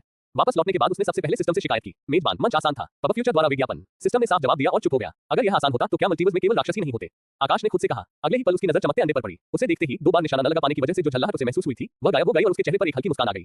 आज मैं अंततः देख पाऊंगा कि तुम कौन सा प्राणी हो। उसने आगे बढ़कर शेर से हल्के से अंडा उठाते हुए कहा। हमेशा की तरह उसने अपने नाखूनों से अपनी हथेली काट ली और गहरे नीले रंग का खून अंडे पर टपकने लगा। 12वां पैटर्न वैसा नहीं चमक रहा था जैसा कि दूसरे आमतौर पर चमकते हैं। जिस क्षण 1 लीटर खून की आखिरी बूंद बह गई, उसने अपने हाथ अंडे से हटा लिए। घाव तुरंत ठीक हो गया। वह उत्सुकता से अंडे पर ध्यान केंद्रित कर रहा था, जीभ के बाहर आने का इंतजार कर रहा था। जब खून की आखिरी बूंद अंडे पर बही तो उसके खून के रंग के समान गहरे नीले रंग की रोशनी अंडे को घेर लेती है। कुछ सेकंड बीत गए, नीली रोशनी अभी भी बनी हुई थी। उसने घबराकर लाइट स्क्रीन के माध्यम से अंडे को देखने की कोशिश की, लेकिन वह कुछ भी देखने में सक्षम नहीं था। समय बीतने के साथ आकाश की धड़कनें बढ़ गईं क्योंकि अंडे में कोई बदलाव नहीं हुआ था। अरे सिस्टम, अंडे सेने में इतना समय क्यों लग रहा है? उसने घबराते हुए सिस्टम से पूछा। इससे पहले कि सिस्टम जवाब दे पाता, अंडे में बदलाव आ गया। अंडे को घेरने वाली रोशनी धीरे-धीरे पीछे हटने लगी। मैया, अगले ही पल स्टोर में एक बेचैन आवाज गूंजी। आकाश दौड़कर रोशनी की ओर गया और देखा कि एक छोटा सा जीव हवा में तैर रहा है, जहां कभी उसका अंडा रहता था। मेजबान, इसे धीरे से अपने हाथ में पकड़ो। ये प्राणी अपने माता-पिता के बिना बेचैन है। जब वह उस प्राणी को जिज्ञासा से देख रहा था, तो सिस्टम ने उसे सूचित कर दिया, जबकि वह छोटा प्राणी बेचैनी से म्याऊं म्याऊं कर रहा था। आकाश ने सिर हिलाया और उस जीव को तुरंत अपने हाथों में ले लिया। उसने म्याऊं म्याऊं करना भी बंद कर दिया क्योंकि उसे उस व्यक्ति की गर्मी मिल गई जिसने उसे जन्म दिया था। तारांकन तारांकन तारांकन। उत्तर, अगर आपको किताब पसंद आई हो तो वोट देना और टिप्पणी करना न भूलें। अगर आपके पास थोड़ा समय हो तो मैं आपकी समीक्षा की सराहना करूंगा। अगर आप और अध्याय चाहते हैं तो वोट करें। मैं हर 50 PS पर एक अतिरिक्त अध्याय अपलोड करूंगा। मैं अधिकतम 5 अतिरिक्त अध्याय प्रकाशित कर सकता हूं। पब फ्यूचर द्वारा विज्ञापन को फायदा नाम तक और अधिक अध्याय लाने में हमारी सहायता करें। अध्याय 22। आकाश ने अपने हाथ में पकड़े उस छोटे से जीव को ध्यान से देखा। वह प्राणी एक बिल्ली का बच्चा था, लेकिन आकार में वह उस अन्य बिल्ली के बच्चे से छोटा था जिसके बारे में उसने खोज में पढ़ा था। बंद आंखें, पीली त्वचा और बाल रहित शरीर और टेनिस बॉल के आकार ने इस जीव को बहुत प्यारा बना दिया था। बिल्ली का बच्चा शांति से सो रहा था और उसके सभी पंजे आकाश के हाथों में फैले हुए थे। तो एक बिल्ली का बच्चा, आकाश ने धीरे से कहा। फिर उसने पालतू जानवर की स्थिति की जांच करने के लिए अपनी स्थिति के बारे में सोचा। अगले ही क्षण उसके सामने एक नीली स्क्रीन प्रकट हुई जिसमें उसकी सारी जानकारी थी, लेकिन उसका ध्यान केवल अंतिम भाग पर था। पालतू स्थिति, पालतू जानवरों की संख्या, एक विस्तार करने के लिए सोचें। वर्तमान स्थिति, नवजात। वर्तमान स्थिति अजन्मे से नवजात में बदल गई। विस्तार के बारे में सोचने का विकल्प था, इसलिए आकाश ने ऐसा किया। अगले ही क्षण बिल्ली के बच्चे का पूरा विवरण युक्त एक नई नीली खिड़की प्रकट हुई। नाम, लेस देन नाम नहीं दिया गया, greater than. Ads by pub future. लिंग महिला, नस्ल युगांतरकारी बिल्ली, मालिक आकाश, रक्त रेखा, आदिम शुद्धता 100%। स्तर कोई नहीं, तत्व अग्नि, जल, पृथ्वी, वायु, आकाश, लकड़ी, गड़गड़ाहट, धातु, ध्वनि, प्रकाश, अंधेरा, समय। कौशल, समय शील्ड। बिल्ली के बच्चे के बारे में विस्तृत जानकारी आकाश के सामने आई। उसे यह जानकारी सुनकर आश्चर्य हुआ। अरे सिस्टम, क्या पिछले युग में युगांतकारी बिल्ली विलुप्त नहीं हो गई थी? उसने सिस्टम से पूछा। एपोकल फैलन आदिम जाति की एक प्रजाति थी जिससे हर बिल्ली प्रजाति की उत्पत्ति हुई। अपनी रक्तरेखा को संरक्षित करने में असमर्थता के कारण वे पिछले युग के अंत में विलुप्त हो गए। युग की शुरुआत एक देव के जन्म से होती है और एक नए देव के जन्म के साथ समाप्त होती है, जिसके परिणामस्वरूप एक नया युग उत्पन्न होता है। आदि आयाम में 1 वर्ष एक युग को दर्शाता है क्योंकि समय सभी 4 आयामों में अलग-अलग तरीके से बहता है और मल्टीवर्स चौथे आयाम के समय प्रवाह को ध्यान में रखते हुए एक देव को जन्म देता है। Ads by pub future. हाँ मेजबान, वे विलुप्त हो गए। कुछ देवों ने विलुप्त आदिम प्रजातियों में से कुछ को जन्म देने का फैसला किया और यह उनमें से एक है। सिस्टम ने आकाश को बताया। वह और पूछना चाहता था लेकिन उसने नहीं पूछा। उसे पता था कि अनुमति स्तर का मुद्दा आएगा, इसलिए उसने अपना समय बर्बाद नहीं किया। फिर उसने स्टेटस स्क्रीन पर फिर से ध्यान केंद्रित किया और बिल्ली के बच्चे के बारे में अन्य विवरण पढ़े। आकाश ने बिल्ली के बच्चे की रक्तरेखा शुद्धता के बारे में पढ़ने के बाद सिर हिलाया क्योंकि केवल वही प्राइमोर्डियल कहला सकते हैं जिनका रक्तरेखा 100% शुद्ध है। चूंकि बिल्ली का बच्चा अभी नवजात था, इसलिए ये समझ में आया कि उसका कोई स्तर नहीं था। आकाश की नजरें और नीचे गई और उसने उन तत्वों के बारे में पढ़ा जिन्हें वह नियंत्रित कर सकता है। इसमें कुछ भी नया नहीं था क्योंकि वह पहले से ही ज्ञान मिशन के कारण अन्य पर मौजूद पैटर्न का अर्थ जानता था। बिल्ली के बच्चे के पास अभी सिर्फ एक ही हुनर है। जैसे जैसे बिल्ली का बच्चा बड़ा होता जाएगा, हुनर की संख्या बढ़ती जाएगी। पिछले भाग में हुनर के बारे में विस्तार से पढ़कर वह स्तब्ध रह गया और उसे बिल्ली के बच्चे से जलन होने लगी। समय ढाल ये कौशल उपयोगकर्ता को उनकी ओर आने वाले किसी भी हमले पर समय को पीछे की ओर ले जाने की अनुमति देता है, उस स्थिति तक जहां कुछ भी मौजूद नहीं है। तुम्हारे पास रक्षात्मक कौशल है जबकि मेरे पास केवल सहायक कौशल है। आकाश ने बिल्ली के बच्चे को देखते हुए अफसोस जताया। मैया, बिल्ली के बच्चे ने अगले ही पल म्याऊं किया, मानो वह आकाश की बात समझ गया हो। आकाश खुद को हंसने से नहीं रोक सका और बिल्ली का बच्चा भी उसकी हंसी की लय का अनुसरण करते हुए म्याऊं करने लगा। समय बीतता गया, कई सदियां बीत गईं। बिल्ली का बच्चा जन्म के समय की तुलना में 1 इंच बड़ा हो गया था। एक चमकदार और चिकना सफेद फर उसके बाल रहित शरीर को पूरी तरह से ढक रहा था। उसकी आंखें नारंगी रंग की थी जो नारंगी पैटर्न के रंग की थी और एक गहरा ऊर्ध्वाधर स्लिट था जो पिछले पैटर्न जैसा ही था। आंखें ड्रैगन की आंखों जैसी ही दिख रही थी। उसने बिल्ली के बच्चे का नाम लिली रखा। वह म्याऊं नहीं करती थी क्योंकि आकाश ने उसे मल्टीवर्स में इस्तेमाल की जाने वाली कई भाषाएं सिखाई थी क्योंकि वह हर समय खाली रहता था। जब वान्या को ईश्वरत्व प्राप्त हुआ तो उसने उसके जीवन को देखना बंद कर दिया। आकेश, मेरे साथ खेलो, दुकान में एक बच्चे जैसी आवाज गूंजी। Ads by pub Future. नहीं, आकाश ने दृढ़ता से मना कर दिया। तुम्हारे पाठ का समय हो गया है। उसने बिल्ली के बच्चे को भागने से रोकने के लिए उसकी गर्दन को पकड़ते हुए कहा। हिस, मेजबान, एक नया ग्राहक आ गया है। आकाश ने उसकी शिकायत को नजरअंदाज कर दिया क्योंकि सिस्टम ने उसे एक नए ग्राहक के बारे में बताया था। पिछली कुछ शताब्दियों में उसके 3 ग्राहक रहे हैं, इसलिए आज का ग्राहक उसका 5वां ग्राहक होगा। उसका आखिरी ग्राहक विद्रोही निकला। आकाश की चेतावनी के बावजूद ग्राहक ने समय सीमा से पहले बकाया राशि का भुगतान नहीं किया। उसने सोचा कि वह सिस्टम या कॉस्मोस कॉन्ट्रैक्ट बीच से लड़ सकता है, लेकिन अफसोस इससे लड़ना उसके लिए दुखद साबित हुआ। वह पिछली सदी से भ्रम में है और मल्टीवर्स में मौजूद हर तरह की यातना का सामना कर रहा है। यहाँ तक कि आकाश को भी उस पर दया आ गई, लेकिन दया ही उसका अंत थी। वह उसे बचाना नहीं चाहता था। पैसे देने से इनकार करके उसने खुद पर यह मुसीबत ला दी। ठीक से व्यवहार करो, एक नया ग्राहक आया है, आकाश ने कहा। लिली ने अपना गुस्सा रोका, इसलिए उसने उसे छोड़ दिया। वह चुपचाप उसके सिर के पास चढ़ गई और ग्राहक के जाने का इंतजार करने लगी। पलक झपकते ही कई मिनट बीत गए। उसने सफलतापूर्वक ग्राहक को उत्पाद बेच दिया। ग्राहक के जाने के बाद वह उत्साहित था। उसने स्टोर के सबसे महंगे उत्पादों में से एक को विश्व वृक्ष के एक पत्ते की कीमत पर बेच दिया। समय बीतता गया। वह कुछ घंटों तक प्रशिक्षण लेता और फिर अगर वह उसे कुछ नहीं सिखाता तो पूरे दिन लिली के साथ खेलता। उसे पहले ही 9 ग्राहक मिल चुके थे और वह हमेशा ग्राहक को उत्पाद खरीदने के लिए मजबूर करने में सक्षम था। उसका स्तर भी स्तर 1 से स्तर 4 तक बढ़ गया है। हर बार जब वह स्तर में बढ़ता है तो उसके आंकड़े 10 गुना बढ़ जाते हैं, इसलिए उसकी वर्तमान विशेषता थी। संख्या 24,785, चपलता 25,674। आदिम आयाम में वह लेवल 8 जादूगर या ताओ बीच क्यूई कल्टीवेटर के स्तर के आसपास था। उन्होंने लिली को मल्टीवर्स में बोली जाने वाली भाषा का लगभग 12वां हिस्सा सिखाया और उन जातियों के बारे में भी सिखाया जो उनका उपयोग करती हैं। समय बीतता गया। जब उसके ग्राहकों की संख्या 10 से अधिक हो गई तो उसे सिस्टम द्वारा स्टोर उत्पाद द्वारा 100 देवताओं का निर्माण करने का एक और मिशन मिला। इस खोज को पूरा करने में उसे 80,000 साल से ज्यादा का समय लगा। तारांकन तारांकन तारांकन। उत्तर, अगर आपको किताब पसंद आई हो तो वोट और टिप्पणी करना न भूलें। अगर आपके पास थोड़ा समय हो तो मैं आपकी समीक्षा की सराहना करूंगा। अगर आप और अध्याय चाहते हैं तो वोट करें। मैं हर 50 PS पर एक अतिरिक्त अध्याय अपलोड करूंगा। मैं अधिकतम 5 अतिरिक्त अध्याय प्रकाशित कर सकता हूं। एज बाय पब फ्यूचर को फायदा नाम तक और अधिक अध्याय लाने में हमारी सहायता करें। अध्याय 23। जब जॉर्ज को ईश्वरत्व प्राप्त हुआ तो वह द फर्स्ट स्टोर का 100वां ग्राहक बन गया जो ईश्वर बन गया, जिसके परिणामस्वरूप आकाश को सिस्टम द्वारा दिया गया कार्य पूरा हो गया। वह लिली के साथ खेल रहा था जब उसे सिस्टम से मिशन पूरा होने का अलर्ट मिला। डिंग, खोज 100 देवताओं का निर्माण सफलतापूर्वक पूरा हुआ। मिशन पुरस्कार यादृच्छिक परिणाम 80,000 वर्षों में 100 देवताओं की रचना हुई। बोनस परिणाम 17 ग्राहकों ने पवित्र आयाम में देवराज का दर्जा प्राप्त किया। पुरस्कार गणना सिस्टम ने आकाश को सूचित किया। उसने लिली के साथ खेलना बंद कर दिया और उत्सुकता से परिणाम का इंतजार करने लगा क्योंकि यह पिछले 80,000 वर्षों में सिस्टम द्वारा उसे दिया गया सबसे बड़ा कार्य था। कुछ समय बीत गया, सिस्टम अभी भी पुरस्कारों की गणना कर रहा था। क्या सिस्टम ने अभी भी इनाम नहीं दिया? लिली ने आकाश से पूछा क्योंकि वह अभी भी बेहोशी की हालत में था। जब सिस्टम ने उसे उसके पुरस्कारों के बारे में बताना शुरू किया तो आकाश ने कोई जवाब नहीं दिया। मुख्य पुरस्कार 1 स्तर की वृद्धि, बोनस पुरस्कार 1 और स्तर की वृद्धि, पब फ्यूचर द्वारा विज्ञापन। सिस्टम ने उसे सूचित किया। हाँ, आकाश ने इनाम सुनकर कहा। इनाम तय करने में इतना समय लगाना और फिर अंत में सिर्फ एक लेवल की बढ़ोतरी देना। 2 स्तर बढ़ाने से उसकी शक्ति बहुत अधिक बढ़ जाएगी, लेकिन इसका क्या मतलब है? वो तो बस स्टोर में ही रहने वाला है। अरे सिस्टम, तुम इतने कंजूस क्यों बन रहे हो? उसने सिस्टम से शिकायत की। होस्ट, पुरस्कार यादृच्छिक है। सिस्टम ने हमेशा की तरह अपनी यांत्रिक और भावनाहीन आवाज में जवाब दिया। अगले ही पल एक नीली रोशनी ने आकाश को अपनी चपेट में ले लिया। उसे पहले से ही इसकी आदत हो चुकी थी, इसलिए वह वहीं खड़ा होकर इस सफलता के खत्म होने का इंतजार करने लगा। कुछ मिनटों के बाद नीली रोशनी गायब हो गई। वह वैसा ही दिख रहा था जैसा पहली सफलता मिलने से पहले था। इसके बाद उन्होंने अपनी नई विशेषताओं को देखने के लिए अपनी स्थिति की जांच की। स्तर 6 प्रारंभिक भौतिक विशेषताएं, ताकत 8768 953, चपलता 8785 841, धीरज -0, पब फ्यूचर द्वारा विज्ञापन, बुद्धि -0। लेवल सेक्शन में अचानक बदलाव हुआ। आज से पहले आकाश केवल लेवल में ही प्रमोशन करता था, लेकिन अब अन्य साधना प्रणालियों की तरह इसमें भी एक आरंभिक जोड़ दिया गया। अरे सिस्टम, मेरे लेवल 6 के साथ यह नाम क्यों लिखा है? उसने भ्रमित होकर सिस्टम से पूछा। होस्ट, आपसे आपका स्तर संवर्धन अन्य साधना प्रणालियों के समान ही होगा। अन्यथा आपके स्तरों में अगले 2 वृद्धि के बाद आपकी शक्ति आदिम आयाम की सीमा को पार कर जाएगी। इसलिए मैंने आपके बढ़ने की दर को कम करने का निर्णय लिया है क्योंकि आपके पास अभी भी आदिम आयाम में करने के लिए बहुत सी चीजें हैं। सिस्टम ने उसे कमजोर करने का कारण बताया। तर्क सुनने के बाद आकाश ने सिर्फ सिर हिलाया क्योंकि यही एकमात्र काम था जो वह कर सकता था। फिर उसने अपना ध्यान अपनी स्टेटस स्क्रीन पर वापस लगाया। अगले ही पल अपनी ताकत और चपलता में हुई तीव्र वृद्धि को देखकर उसके जबड़े खुले रह गए और उसकी आंखें खुली की खुली रह गईं। उनकी ताकत 42,675 से बढ़कर 8,768 953 हो गई और चपलता 48,758 से बढ़कर 8,785 841 हो गई। 2 स्तरों की वृद्धि के कारण उनकी विशेषताओं में 100 गुना के स्थान पर 150 गुना से अधिक की वृद्धि हुई। अरे सिस्टम, यदि आप मेरी वृद्धि को कम करना चाहते हैं तो मेरे गुण इतने क्यों बढ़ गए?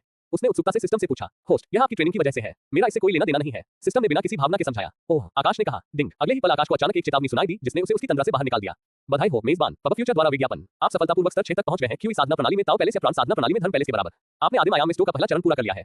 स्टोर का अगला चरण अब से शुरू हो सकता है। अचानक सिस्टम से एक अपरिचित आवाज में घोषणा हुई। पहली बार आकाश ने सिस्टम की आवाज में किसी भावना की झलक सुनी।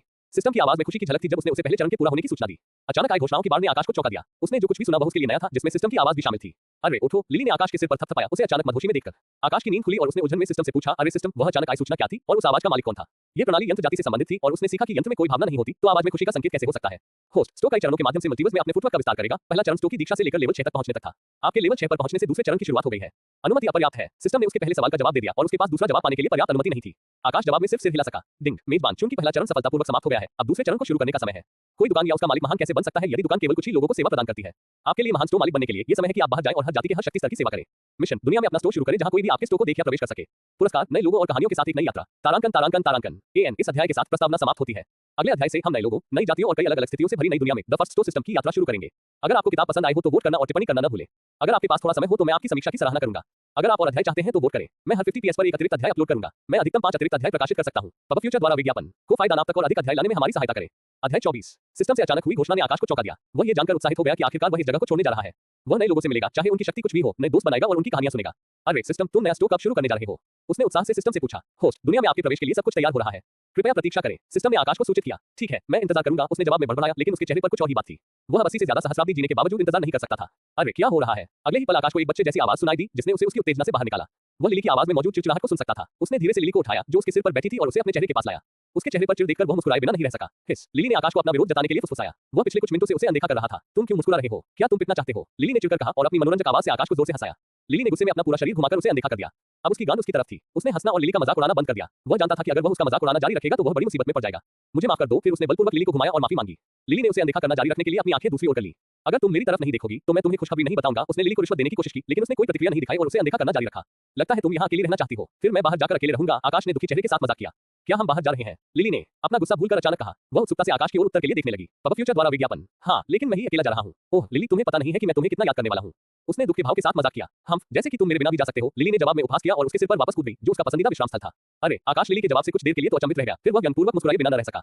जब मैं तुम्हें यहाँ छोड़ दूंगा तब हम देखेंगे, उसने पलटकर जवाब दिया। लेकिन लिली से कोई जवाब न मिलने पर वह चुप हो गया और सिस्टम द्वारा आवश्यकताओं को पूरा करने का इंतजार करने लगा। डिंग, होस्ट, भौतिक दुनिया में स्टोर शुरू करने के लिए सब कुछ तैयार है। स्टोर में केवल एक चीज नहीं है, वह है स्टोर का मालिक। 5 मिनट के बाद आपको भौतिक दुनिया के स्टोर में स्थानांतरित कर दिया जाएगा। सिस्टम ने अचानक घोषणा की। इसके बाद आकाश की खुशी का ठिकाना नहीं रहा। उसने खुद को शांत करने के लिए गहरी सांस ली। शांत होने के बाद उसने दुकान की तरफ देखा और पहली बार आंख खोलने वाले दिन की यादें उसके दिमाग में उभर आईं। वह उस समय बिल्कुल एक बच्चे की तरह था जो अपने और दुनिया के बारे में कुछ नहीं जानता था, लेकिन अब वह मल्टीवर्स के बारे में उसमें रहने वाले ज्यादातर लोगों से ज्यादा जानता था। उसने अभी तक अपने अतीत के बारे में कुछ भी नहीं खोजा था, लेकिन उसे पूरा भरोसा था कि वह अंततः अपने अतीत से जुड़ी हर चीज और सिस्टम के विवरण का पता लगा लेगा। यद्यपि उसे वहां से जाते हुए दुख हो रहा था, लेकिन वह दुकान छोड़ने से अधिक दुनिया को देखने के लिए उत्साहित था। इसलिए जब उसने आखिरी बार दुकान में अलमारियों के विवरण, वस्तुओं और डिजाइन को देखा तो वह मुस्कुरा उठा। 5 मिनट पलक झपकते ही बीत गए। होस्ट, क्या आप तैयार हैं? हाँ, आज से ज्यादा कभी नहीं। जब सिस्टम ने उनसे पूछा कि क्या वह तैयार है या नहीं तो उन्होंने जवाब दिया। गंतव्य चयनित। स्टोर बनाया गया। पब फ्यूचर द्वारा विज्ञापन। स्थानांतरण सक्रिय करने के लिए तैयार। स्थानांतरण आरंभ हो रहा है। 0.1%, 0.5%, 0.10%। सिस्टम ने लगातार घोषणाएं भेजी। जब ट्रांसफर की शुरुआत 100% हुई तो एक सफेद रोशनी ने आकाश और लिली को घेर लिया। अगले ही पल वह और लिली दोनों स्टोर से गायब हो गए। आकाश के स्टोर से जाते ही स्टोर में एक आह गूंज उठी। तभी एक नीली रोशनी ने दुकान को घेर लिया और धीरे-धीरे उस रोशनी ने दुकान को खाना शुरू कर दिया। कुछ ही समय में दुकान भी खालीपन के उस हिस्से से गायब हो गई, बिना किसी सबूत के कि कभी यहाँ 100 देवताओं को बनाने वाली दुकान मौजूद थी। तारांकन तारांकन तारांकन। जबकि आकाश को लगा कि वह अनंत काल तक इस स्थानांतरण में रहेगा, वह और लिली दोनों ही इस असहज अनुभव के कारण बीच में ही बेहोश हो गए। तारांकन तारांकन तारांकन। आदि आयाम में विस्तीर्ण नाम का एक ग्रह था। विस्तीर्ण आदिम आयाम का सबसे बड़ा ग्रह था जिसका आकार कई ब्रह्मांडों के संयुक्त आकार से भी बड़ा था। किंवदंती है कि हर बार एक देवता स्वयं ग्रह पर आते हैं और यहाँ रहते हैं। इस ग्रह पर 11 महाद्वीप थे, जिनमें से सबसे छोटा महाद्वीप भी कई सुपरक्लस्टरों के संयुक्त आकार से बड़ा था। विस्तीर्ण में ऐसा ही एक महाद्वीप अंगा था। यह विस्तीर्ण का सबसे छोटा महाद्वीप था। अंगा महाद्वीप के सुदूर दक्षिणी भाग में एक छोटा सा राज्य था जिसका नाम बिसन साम्राज्य था। ये कई मिलियन योजन, 1 योजन इक्वल्स 1 मील, 12 किलोमीटर से ज्यादा जमीन वाले विशाल क्षेत्र पर शासन करता था। फिर भी यह अंगा महाद्वीप के दक्षिणी भाग में मौजूद छोटे राज्यों में से सिर्फ एक था। पूरे महाद्वीप की तो बात ही छोड़िए। बिसन साम्राज्य की राजधानी काकोट थी। यह एक ऐसा शहर है जिसमें राज्य द्वारा शासित लगभग आधा क्षेत्र शामिल है और हर जाति के 1 ट्रिलियन से ज्यादा लोग रहते हैं। काकोट के व्यस्ततम बाजार में रात के अंधेरे में अचानक एक इमारत उभरी जिसके सामने सुनहरे अक्षरों में लिखा था द फर्स्ट स्टोर। इस नई इमारत का काकोट, बिसन किंगडम, अंगा, विस्तीर्ण और संपूर्ण आदिम आयाम पर क्या प्रभाव पड़ेगा, ये भविष्य पर निर्भर है। तारांकन तारांकन तारांकन। एएन, कहानी मुख्य रूप से विस्तीर्ण में घटित होगी, उसके बाद भविष्य में दूसरे आयाम में जाएगी। कुछ दिनों में मैं सहायक अध्यायों में 11 महाद्वीपों के नाम जोड़ूंगा। मुझे आखिरकार अनुबंध मिल गया है। जैसे ही अनुबंध पर सफलतापूर्वक हस्ताक्षर हो जाएंगे और अगर पुस्तक के लिए प्रतिदिन 2 अध्याय अपलोड करने के लिए पर्याप्त समर्थन मिलेगा तो मैं ऐसा करना शुरू कर दूंगा। अगर आपको किताब पसंद आई हो तो वोट देना और टिप्पणी करना न भूलें। अगर आपके पास थोड़ा समय हो तो मैं आपकी समीक्षा की सराहना करूंगा। तब तक अपने वोट, टिप्पणियां और समीक्षाओं के जरिए अपना समर्थन दिखाएं। पब फ्यूचर द्वारा विज्ञापन। अध्याय 25। प्लेनेट विस्तीर्ण, अंगा महाद्वीप, बिसन साम्राज्य, काकोट। रात के अंधेरे में अचानक एक पूरी इमारत अचानक प्रकट हो गई। वहां क्या हो रहा था ये देखने के लिए कोई मौजूद नहीं था। उफ, आकाश कराहते हुए खड़ा हो गया। उसने अपना सिर पकड़ लिया। स्थानांतरण के दौरान का अनुभव उसके लिए बहुत दर्दनाक और असुविधाजनक था। उसने अपने शरीर का विस्तार और फिर स्थानांतरण के दौरान लगातार कई बार संकुचन महसूस किया। फिर उसने जल्दी से अपने बाएं और दाएं देखा कि लिली ठीक है या नहीं। उसने उसे अपने दाएं तरफ बेहोश पाया। उसने उसे धीरे से उठाया और उसे आराम करने के लिए उसकी पसंदीदा जगह अपने सिर पर लेटा दिया। उसके बाद उसने आखिरकार अपने आसपास का माहौल देखा। उसके आसपास का माहौल पिछली दुकान के माहौल से बिल्कुल अलग था। वह महंगी दिखने वाली लकड़ी से बने फर्श पर खड़ा था। उसे यह जांचने के लिए एनर्जी ओवरसी कौशल को सक्रिय करने की जरूरत नहीं थी कि सामग्री में ऊर्जा है या नहीं। वह दृढ़ लकड़ी से ऊर्जा को महसूस कर सकता था। वह लकड़ी को तुरंत पहचान नहीं पाया, इसलिए उसने याद करने की बहुत कोशिश की कि लकड़ी किस पेड़ की है। जब उसे आखिरकार याद आया तो उसका मुंह आकार में बदल गया। दृढ़ लकड़ी अशंबा की छाल से बनी थी। अशंबा विश्व वृक्ष के समान स्तर का एक आदिम वृक्ष था। इसकी केवल एक ही क्षमता थी, ये देवों या असुरों और यक्षों मल्टीवर्स की शीर्ष 3 जातियां द्वारा उपयोग की जाने वाली ऊर्जा को छोड़कर हर ऊर्जा प्रकार को नकार सकता है। अशंबा नियमित अंतराल पर अपनी छाल को त्याग देता है। इसकी छाल का एक सेमी भी एक ब्रह्मांड कोर से अधिक महंगा है क्योंकि इसके कई व्यावहारिक उपयोग है। लेकिन आकाश की दुकान में इसका इस्तेमाल सिर्फ लकड़ी के रूप में किया जाता था। अब चाहे कोई भी दुकान में उत्पाद मचाए, फर्श कभी खराब नहीं होगा। जब उसने ऊपर देखा तो उसने खुद को एक विशाल हॉल में पाया जिसके सामने कई बंद कमरे थे। उसके चारों ओर की दीवारें सफेद रंग से रंगी हुई थी और उन पर नीले रंग की एक छाया थी। हर कमरे का दरवाजा भी अश्मा की छाल से बना था। चूंकि देखने के लिए और कुछ नहीं था, इसलिए वह सबसे नजदीकी दरवाजे के पास गया और उसे खोलने की कोशिश की। उसे ज्यादा कोशिश नहीं करनी पड़ी क्योंकि सिर्फ एक हल्के से धक्का देने पर दरवाजा पूरी तरह से खुल गया। एज बाय फ्यूचर, इससे पहले कि वह कुछ सोच पाता, उसे अचानक पीछे धकेल दिया गया और दरवाजा गायब हो गया और पूरे हॉल में अचानक परिवर्तन हो गया। हर दूसरे कमरे में एक नया दरवाजा दिखाई दिया जो यह दर्शाता था कि उसे खोलना फिलहाल संभव नहीं था। आकाश ने जो दरवाजा और कमरा पहले खोला था वह गायब हो गया और हॉल में विलीन हो गया। अचानक उसे अपनी पीठ से आवाज सुनाई दी, इसलिए उसने पलटकर देखा कि दूसरी तरफ एक कांच का दरवाजा दिखाई दे रहा है। उसे पता था कि यह स्टोर का प्रवेश द्वार है। कांच अपारदर्शी था, इसलिए वह बाहर कुछ भी नहीं देख सकता था। जब पूरा दरवाजा खुला तो उससे कुछ ही दूरी पर अश्मा से बना एक काउंटर और प्रवेश द्वार बनाने वाले उसी कांच से बना हुआ दिखाई दिया। काउंटर के पीछे दो आरामदायक कुर्सियां दिखाई दी, एक उसके लिए और एक लिली के लिए। लिली की कुर्सी आकाश की कुर्सी से अलग थी। यह आकार में छोटी थी और यह हंसा एक दिव्य पक्षी के पंखों की तुलना में फर से बनी थी। फिर काउंटर के बगल में खाली अलमारियों वाली एक टेबल दिखाई दी। शेल्फ भूरे रंग से रंगी हुई थी और उस पर कांच लगा हुआ था। स्टोर में सारे बदलाव इसी के साथ खत्म हो गए। जब आकाश दुकान में आए बदलावों को मंत्रमुग्ध होकर देख रहा था तो अचानक उसके सिर से कराहने की आवाज आई। उसने लिली को धीरे से अपने सिर से उठाया और उसे अपनी छाती के पास ले आया। वह अपना सिर रगड़ रही थी और धीरे धीरे अपनी आंखें खोल रही थी। क्या तुम ठीक हो? उसने चिंता से पूछा। उफ हाँ, हम कहाँ हैं? उसने कराहते हुए जवाब दिया। लिली के अचानक सवाल से आकाश अवाक रह गया। वह व्यंग्यपूर्वक मुस्कुराया क्योंकि उसने अभी तक सिस्टम से उस दुनिया के बारे में नहीं पूछा था जहां वह था, क्योंकि स्टोर में आकर्षक बदलाव हुए थे। उन्होंने ज्यादा देर तक इंतजार नहीं किया और पूछा, अरे सिस्टम, हम कहाँ हैं? एज बाय फ्यूचर, मेजबान, हम काकोट में हैं। बिसन साम्राज्य की राजधानी अंगा महाद्वीप का एक छोटा सा साम्राज्य, विस्टेना ग्रह का सबसे छोटा महाद्वीप। वाह, आकाश ने सिस्टम द्वारा दी गई जानकारी के जवाब में कहा। अरे सिस्टम, क्या तुम्हें मेरे स्टोर के लिए बिसन किंगडम से छोटा कुछ नहीं मिला? उसने व्यंग्यात्मक लहजे में सिस्टम से पूछा। नहीं मेजबान, बिसन साम्राज्य से कमजोर या छोटा कोई साम्राज्य नहीं है। सिस्टम ने अपनी भावहीन यांत्रिक आवाज में जवाब दिया। आकाश सिस्टम की प्रतिक्रिया पर सिर्फ व्यंग्यात्मक मुस्कान ही दे सका। छोड़ो, मुझे दुनिया के बारे में बताओ, उसने आह भरते हुए जवाब दिया क्योंकि सिस्टम ने मजाक नहीं किया। उसे दुनिया के बारे में कोई जानकारी नहीं थी। सिस्टम ने उसे सिर्फ भाषाओं और जातियों का ज्ञान सिखाया था। सिस्टम ने फिर उसे दुनिया और उसमें रहने वाली जातियों के बारे में जानकारी दी। विस्टेना में आदिम आयाम में रहने वाली 90% से ज्यादा जातियां रहती हैं। विस्टेना में रहने वाले अमर लोगों की संख्या आदिम आयाम की दूसरी दुनियाओं में रहने वाले अमर लोगों की कुल संख्या से कई गुना ज्यादा है। इस ग्रह पर हर कोई रहता है, बिना शक्ति वाले लोगों से लेकर सबसे शक्तिशाली लोगों तक। इसके अलावा सिस्टम ने आकाश को विस्तृतना के महाद्वीपों में से एक के बारे में कुछ खास भी बताया। काशी विस्तार में केंद्रीय महाद्वीप है जिसके आसपास अन्य 10 महाद्वीप अनुयायी की तरह है। वह महाद्वीप चौथे आयाम का एक छोटा सा हिस्सा है। उस महाद्वीप से पूरी दुनिया का उदय हुआ, इसलिए काशी मल्टीवर्स में हर स्तर के दबाव को संभाल सकती है। ये चौथे आयाम के अलावा मल्टीवर्स का एकमात्र हिस्सा है जहां देव निवास कर सकते हैं। चूंकि काशी में एक देव विश्राम करता है, इसलिए यह एक तीर्थयात्रा भी है जिसे विस्तार का हर नागरिक करना चाहता है। सिस्टम ने उसे बिसन किंगडम के बारे में भी जानकारी दी। राज्य में रहने वाला हर नागरिक क्यों इस साधना प्रणाली का पालन करता है जिसमें पिछला राजा वर्तमान में पूरे राज्य में सबसे मजबूत है। अंतिम राजा वर्तमान में एक शून्य फोर्जिंग विशेषज्ञ था, जबकि वर्तमान राजा एक शून्य संघनन विशेषज्ञ है। पूरे राज्य में विशेषज्ञ का औसत स्तर आत्मा निर्माण था। तारांकन तारांकन तारांकन एन कहानी मुख्य रूप से विस्टेना में घटित होगी, उसके बाद भविष्य में दूसरे आयाम में जाएगी। कुछ दिनों में मैं सहायक अध्यायों में 11 महाद्वीपों के नाम जोड़ूंगा। मुझे आखिरकार अनुबंध मिल गया है। जैसे ही अनुबंध पर सफलतापूर्वक हस्ताक्षर हो जाएंगे और अगर पुस्तक के लिए प्रतिदिन 2 अध्याय अपलोड करने के लिए पर्याप्त समर्थन मिलेगा तो मैं ऐसा करना शुरू कर दूंगा। अगर आपको किताब पसंद आई हो तो वोट देना और टिप्पणी करना न भूलें। अगर आपके पास थोड़ा समय हो तो मैं आपकी समीक्षा की सराहना करूंगा। तब तक अपने वोट, टिप्पणियां और समीक्षाओं के जरिए अपना समर्थन दिखाएं। एट बाय फ्यूचर को फायदा नाम तक और अधिक अध्याय लाने में हमारी सहायता करें। 251 फर्स्ट 248 PM राहुल कमती, अध्याय 26। सिस्टम ने आकेश को बिसन साम्राज्य का इतिहास भी बताया। इसकी स्थापना 1000 साल पहले अंतिम राजा ने की थी। अंतिम राजा का नाम पुंटा बिसन था। वह मानव जाति से था और एक मध्यम आकार के राज्य के राजा का नाजायज बेटा था। कमीने होने के कारण उसे अपने सिंहासन पर कोई अधिकार नहीं था, लेकिन उसके पिता उससे बहुत प्यार करते थे। इसलिए उन्होंने उसे एक क्षेत्र पर विजय प्राप्त करने में मदद करने के लिए अपने कुछ बेहतरीन सैनिक दिए। पुंटा ने ब्लू फीनिक्स किंगडम के नाम से जाने जाने वाले राज्य पर विजय प्राप्त की। फिर उसने इसका नाम बदलकर बिसन किंगडम रख दिया। यह उपनाम उसे अपने पिता से मिला था। चूंकि वह शून्य फोर्जिंग विशेषज्ञ था, इसलिए बिना किसी दवा के भी उसका जीवनकाल 10,000 साल था। इसलिए पुंटा के पास शासन करने के लिए अभी भी कई साल बचे थे। लेकिन लगभग 200 साल पहले उसने अचानक अपने इकलौते बेटे को राजा बना दिया, जिससे पूरा राज्य चौंक गया। पुंटा एक दयालु और उदार राजा था, इसलिए उसके शासन में लगभग हर नागरिक उससे प्यार करता था। कई लोग पुंटा को यह दिखाने के लिए भूख हड़ताल पर बैठे कि वे केवल उसे ही राजा के रूप में चाहते हैं। पुंटा के सिंहासन त्यागने के पीछे का कारण उसके एक भाई से मिलने वाली धमकी थी। पुंटा अपने भाई से ज्यादा प्रतिभाशाली था, लेकिन वह ताओ बीज विशेषज्ञ था और उससे कई साल बड़ा था, इसलिए उनके बीच काफी शक्ति का अंतर था। अगर वह अपने पिता को इस बारे में बताता तो उसके पिता समस्या का समाधान कर देते, लेकिन वह अपने पिता का इस्तेमाल भाईचारे के मुद्दों को सुलझाने के लिए नहीं करना चाहता था। कुछ समय पाने के लिए उसने अपने भाई को 200 साल बाद युद्ध करने की चुनौती दी। उसने अपने इकलौते बेटे को राजगद्दी दी और उसके लिए साधना सत्र शुरू किया, लेकिन चुनौती से एक दिन पहले ही उसे रोक दिया। इस प्रणाली ने उन्हें वर्तमान स्थिति के बारे में विस्तृत जानकारी दी तथा बिसन साम्राज्य और उसके पड़ोसी राज्यों या दुर्गम के बारे में भी कई अन्य जानकारियां दी। सिस्टम से बिसन साम्राज्य के बारे में सब कुछ सुनने के बाद उसने सिर हिलाया और लिली को इस जगह के बारे में बताया क्योंकि उसने उससे पूछा था। एक शून्य फोर्जिंग विशेषज्ञ सबसे शक्तिशाली है, हम अपनी शक्ति से इस जगह पर राज कर सकते हैं। लिली ने हवा में अपने पंजे लहराते हुए मुस्कुराहट के साथ जवाब दिया। चूंकि लिली का सिर दर्द ठीक हो गया था, इसलिए अब उसके दिमाग में केवल खेलने का ही ख्याल रह गया था। एट बाय फ्यूचर, क्या सोच रही हो? आकाश ने धीरे से उसके सिर पर थपकी दी और उसे घूर कर देखा। कुछ नहीं, मैं तो बस मजाक कर रही थी। लिली ने माफी मांगी और उसकी आंखों में चमक आ गई। आकाश केवल व्यंग्यपूर्वक मुस्कुरा सकता था। वह कैसे नहीं जान सकता था कि इतने लंबे समय तक उसके साथ रहने के बाद ये छोटी शैतान क्या सोच रही होगी। यदि तुम कभी भी मेरी अनुमति के बिना दुकान से बाहर गई तो उसके बाद मैं तुम्हें अनदेखा कर दूंगा, उसने उससे सख्ती से कहा क्योंकि वह जानता था कि यदि उसने लिली को स्वतंत्र रूप से जाने दिया तो वह यहाँ अपनी छोटी-छोटी हरकतों से राज्य की शांति को नष्ट कर देगी। लिली ने आकाश की सख्त चेतावनी के जवाब में अपनी जीभ दिखाई। आकाश ने उसे देखकर मुस्कुराया। लिली जानती थी कि वह उसे कभी नजरअंदाज नहीं करेगा और वह जानता था कि लिली कभी भी उसके खेलने के समय उसकी बात नहीं सुनेगी। आकाश को दरवाजा खुलने का इंतजार नहीं था और वह ऐसे आम लोगों से मिलने का इंतजार कर रहा था जो अपनी जिंदगी से खुश है। पिछली दुकान में उसे सिर्फ ऐसे ग्राहक मिलते थे जो या तो मर चुके थे या मौत के करीब थे या जिनके कंधों पर दुनिया की सारी परेशानियां थी। अरे सिस्टम, दरवाजा खोलो और मुझे बाहर जाकर दुनिया देखने दो, उसने उत्साहपूर्वक सिस्टम से अनुरोध किया। आकाश की बातें सुनकर लिली भी उछलने लगी। होस्ट, विस्टेना में अभी रात है। बिसन किंगडम रात में काम नहीं करता, इसलिए बाहर जाने का कोई मतलब नहीं है। स्टोर का दरवाजा सुबह खुलेगा। सिस्टम ने उसके सारे उत्साह पर पानी फेर दिया। आकाश के चेहरे पर आए भावों में आए बदलाव को देखकर लिली ने भी उछलना कूदना बंद कर दिया। एट बाय फ्यूचर, लानत है, वह कांच के दरवाजे की ओर देखकर उसने से खुद को रोक नहीं सका। डिंग, होस्ट, आदिम आयाम में द फर्स्ट स्टोर के दूसरे चरण को शुरू करने के लिए बधाई। अब से आपके सामान बेचने का तरीका पूरी तरह बदल जाएगा। स्टोर विस्तार के पहले चरण में आपने ग्राहक की जरूरतों के अनुसार सभी स्तरों और सभी प्रकार के खजाने बेचे, लेकिन अब आप निश्चित उत्पाद बेचेंगे। आपके द्वारा बेचे जाने वाले उत्पादों की संख्या खोजों के पूरा होने के साथ बढ़ेगी। जैसे जैसे समय बीतता जाएगा, ये स्टोर हर तरह की हर चीज बेचेगा। होस्ट, अब से मैं आपको कोई सुरक्षा प्रदान नहीं करूंगा क्योंकि आप स्टोर से बाहर जाने के लिए स्वतंत्र हैं। आपको अन्य प्राणियों से खुद की रक्षा करनी होगी। फिर भी सिस्टम आपको कोई खतरा नहीं होने दे सकता, इसलिए यदि आप चाहते हैं कि मैं कार्रवाई करूं तो आपको लागत चुकानी होगी। अचानक सिस्टम ने कई बातें घोषित की। आकेश ने जाति और भाषा के बारे में जो कुछ भी सीखा था वह काम आएगा क्योंकि उसे माइरोग्लोट की उपाधि मिली हुई है, जिसके कारण अगर वह दूसरी जातियों की भाषा बोलता है तो उसे उसका जुड़ाव हो जाता है। आकेश झूठ बोल रहा होगा अगर वह कहे कि उसे बेचने के नए तरीके से घबराहट नहीं थी, लेकिन वह चिंता से ज्यादा उत्साहित था। वह बिसन साम्राज्य में किसी से भी ज्यादा शक्तिशाली था। वह ताओ महल के विशेषज्ञ के बराबर था। एक शून्य फोर्जिंग विशेषज्ञ उसे कुछ भी नहीं कर सकता था, लड़ाई तो दूर की बात है। इसके अलावा उसने उसे बताया कि उसका पहला उत्पाद क्या होगा और अगर वह खुद को बचाने के लिए सिस्टम की मदद लेता है तो उसे कितना खर्च करना पड़ेगा। ये सुनने के बाद उसने कभी भी ऐसी स्थिति में नहीं फंसने की कामना की जहां उसे सिस्टम की मदद की जरूरत पड़े। सिस्टम ने उसे हमेशा की तरह एक कौशल भी दिया। यह एक सहायक कौशल था। इसका नाम गिरगिट स्तर रखा गया था। नए प्राप्त कौशल ने उसे अपनी इच्छानुसार अपना स्तर बदलने की अनुमति दी। किसी को भी उनके स्तर के बावजूद कोई अंतर नहीं मिलेगा। यहाँ तक कि स्वर्गीय सम्राट को भी कुछ पता नहीं चलेगा। तारांकन तारांकन तारांकन एएन मुझे आखिरकार अनुबंध मिल गया है। जैसे ही अनुबंध पर सफलतापूर्वक हस्ताक्षर हो जाएंगे और अगर पुस्तक के लिए प्रतिदिन 2 अध्याय अपलोड करने के लिए पर्याप्त समर्थन मिलेगा तो मैं ऐसा करना शुरू कर दूंगा। अगर आपको किताब पसंद आई हो तो वोट देना और टिप्पणी करना न भूलें। अगर आपके पास थोड़ा समय हो तो मैं आपकी समीक्षा की सराहना करूंगा। तब तक अपने वोट, टिप्पणियां और समीक्षाओं के जरिए अपना समर्थन दिखाएं। एड्स बाय पब फ्यूचर अध्याय 27।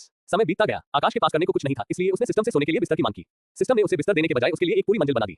सिस्टम ने स्पष्टीकरण दिया कि जब स्टोर लोकप्रिय हो जाएगा तो उसे कई सेल्सपर्सन नियुक्त करने होंगे। ऊपरी मंजिल के लिए सीढ़ियां काउंटर के विपरीत दिशा में थी। आकाश अपने कमरे में चला गया और लिली को अपने माथे पर लिटाकर सो गया। घंटों बीत गए। विस्टेना पर वह दिन आ गया जब ग्रह पर प्रकाश की पहली किरण दिखाई दी। अन्य ग्रहों से अलग विस्टेना अलग तरीके से काम करता था। इसमें कुल 11 सूर्य थे जिनमें से प्रत्येक एक महाद्वीप का प्रतिनिधित्व करता था। वे एक ही समय पर उगते और एक ही समय पर अस्त होते थे, इसलिए पूरे ग्रह के बीच दिन और रात का कोई अंतर नहीं था। काकोट में हलचल तब शुरू हुई जब धरती पर सूरज की पहली किरण आई। लोग अपने कामकाज को अपनी दिनचर्या की तरह करने लगे। पहले तो लोगों ने बाजार में अचानक इमारत के उभरने को अनदेखा कर दिया क्योंकि यह सबसे बड़ा बाजार था और हर कोई अपने काम में व्यस्त था। सभी का ध्यान उस इमारत पर तब गया जब व्यस्त बाजार में एक आदमी ने जोर से चिल्लाकर कहा। वह आदमी नई बनी इमारत के बगल में स्थित दुकान का मालिक था। हे मेरे देव, हमारा बाजार एक ही रात में कैसे नया भवन बना सकता है? कौन अपने स्टोर का नाम पहला स्टोर रखता है? कितना घमंडी स्टोर मालिक है? क्या ये वही जमीन नहीं है जिसे खरीदने से राजकुमार ने सभी को मना किया था? लोग भीड़ में इकट्ठा होने लगे और एक दूसरे से कानाफूसी में बातें करने लगे। एड्स बाय पब फ्यूचर हाँ तुम सही हो, ये वही जमीन है जिसे खरीदने से सबसे छोटे राजकुमार ने सभी को मना किया था। लोगों की रुचि उस भूमि में अधिक थी जिस पर इमारत बनी थी, न कि एक ही रात में एक नई संरचना के निर्माण में। ये भूमि विवादित थी क्योंकि भूमि के पिछले मालिक ने बिसन साम्राज्य के सबसे छोटे राजकुमार को अपमानित किया था। इस भूमि पर एक अच्छी तरह से निर्मित दुकान थी, लेकिन जब दुकान के मालिक ने राजकुमार को परेशान किया तो सैनिकों ने इमारत को नष्ट कर दिया और दुकान के मालिक को गिरफ्तार कर लिया। पिछले 3 सालों से वह जेल में है, इसलिए उसे हर दिन प्रताड़ित किया जाता है। कोई भी राजकुमार को नाराज नहीं करना चाहता था, इसलिए काकोट में 1 ट्रिलियन से ज्यादा लोगों के लिए सबसे बड़े और व्यस्ततम बाजार में होने के बावजूद जमीन खाली पड़ी रही। बाजार में इतनी चहल पहल रहती है कि एक इंच जमीन भी सोने की कीमत की है। कुछ ही देर में दुकान के सामने लोगों की भीड़ जमा हो गई। भीड़ में कई सैनिक भी थे। उनमें से कई लोग ये देखना चाहते थे कि इस जमीन को खरीदने की इतनी हिम्मत किसमें है, इसलिए एक सैनिक ने आगे बढ़कर कांच के दरवाजे पर हल्के से दस्तक दी। दरवाजा खोलो, हम राज्य के सैनिक हैं, उसने द्वार पर ऊंची आवाज में घोषणा की। अगर उसे जमीन के मालिक का पता होता तो वह दरवाजा लात मारकर खोल देता। चूंकि उसे पता नहीं था इसलिए वह नए मालिक को नाराज नहीं करना चाहता था। सिपाही कुछ सेकंड तक वहीं खड़ा रहा, लेकिन अंदर से कोई प्रतिक्रिया नहीं आई। उसने फिर से दस्तक दी, लेकिन फिर भी कोई प्रतिक्रिया नहीं हुई। वो कुछ देर तक शर्मिंदा होकर वहीं खड़ा रहा, फिर उसके पास वहां से जाने के अलावा कोई विकल्प नहीं बचा। वहां से जाने के बाद वह राजकुमार को स्थिति की सूचना देने गया।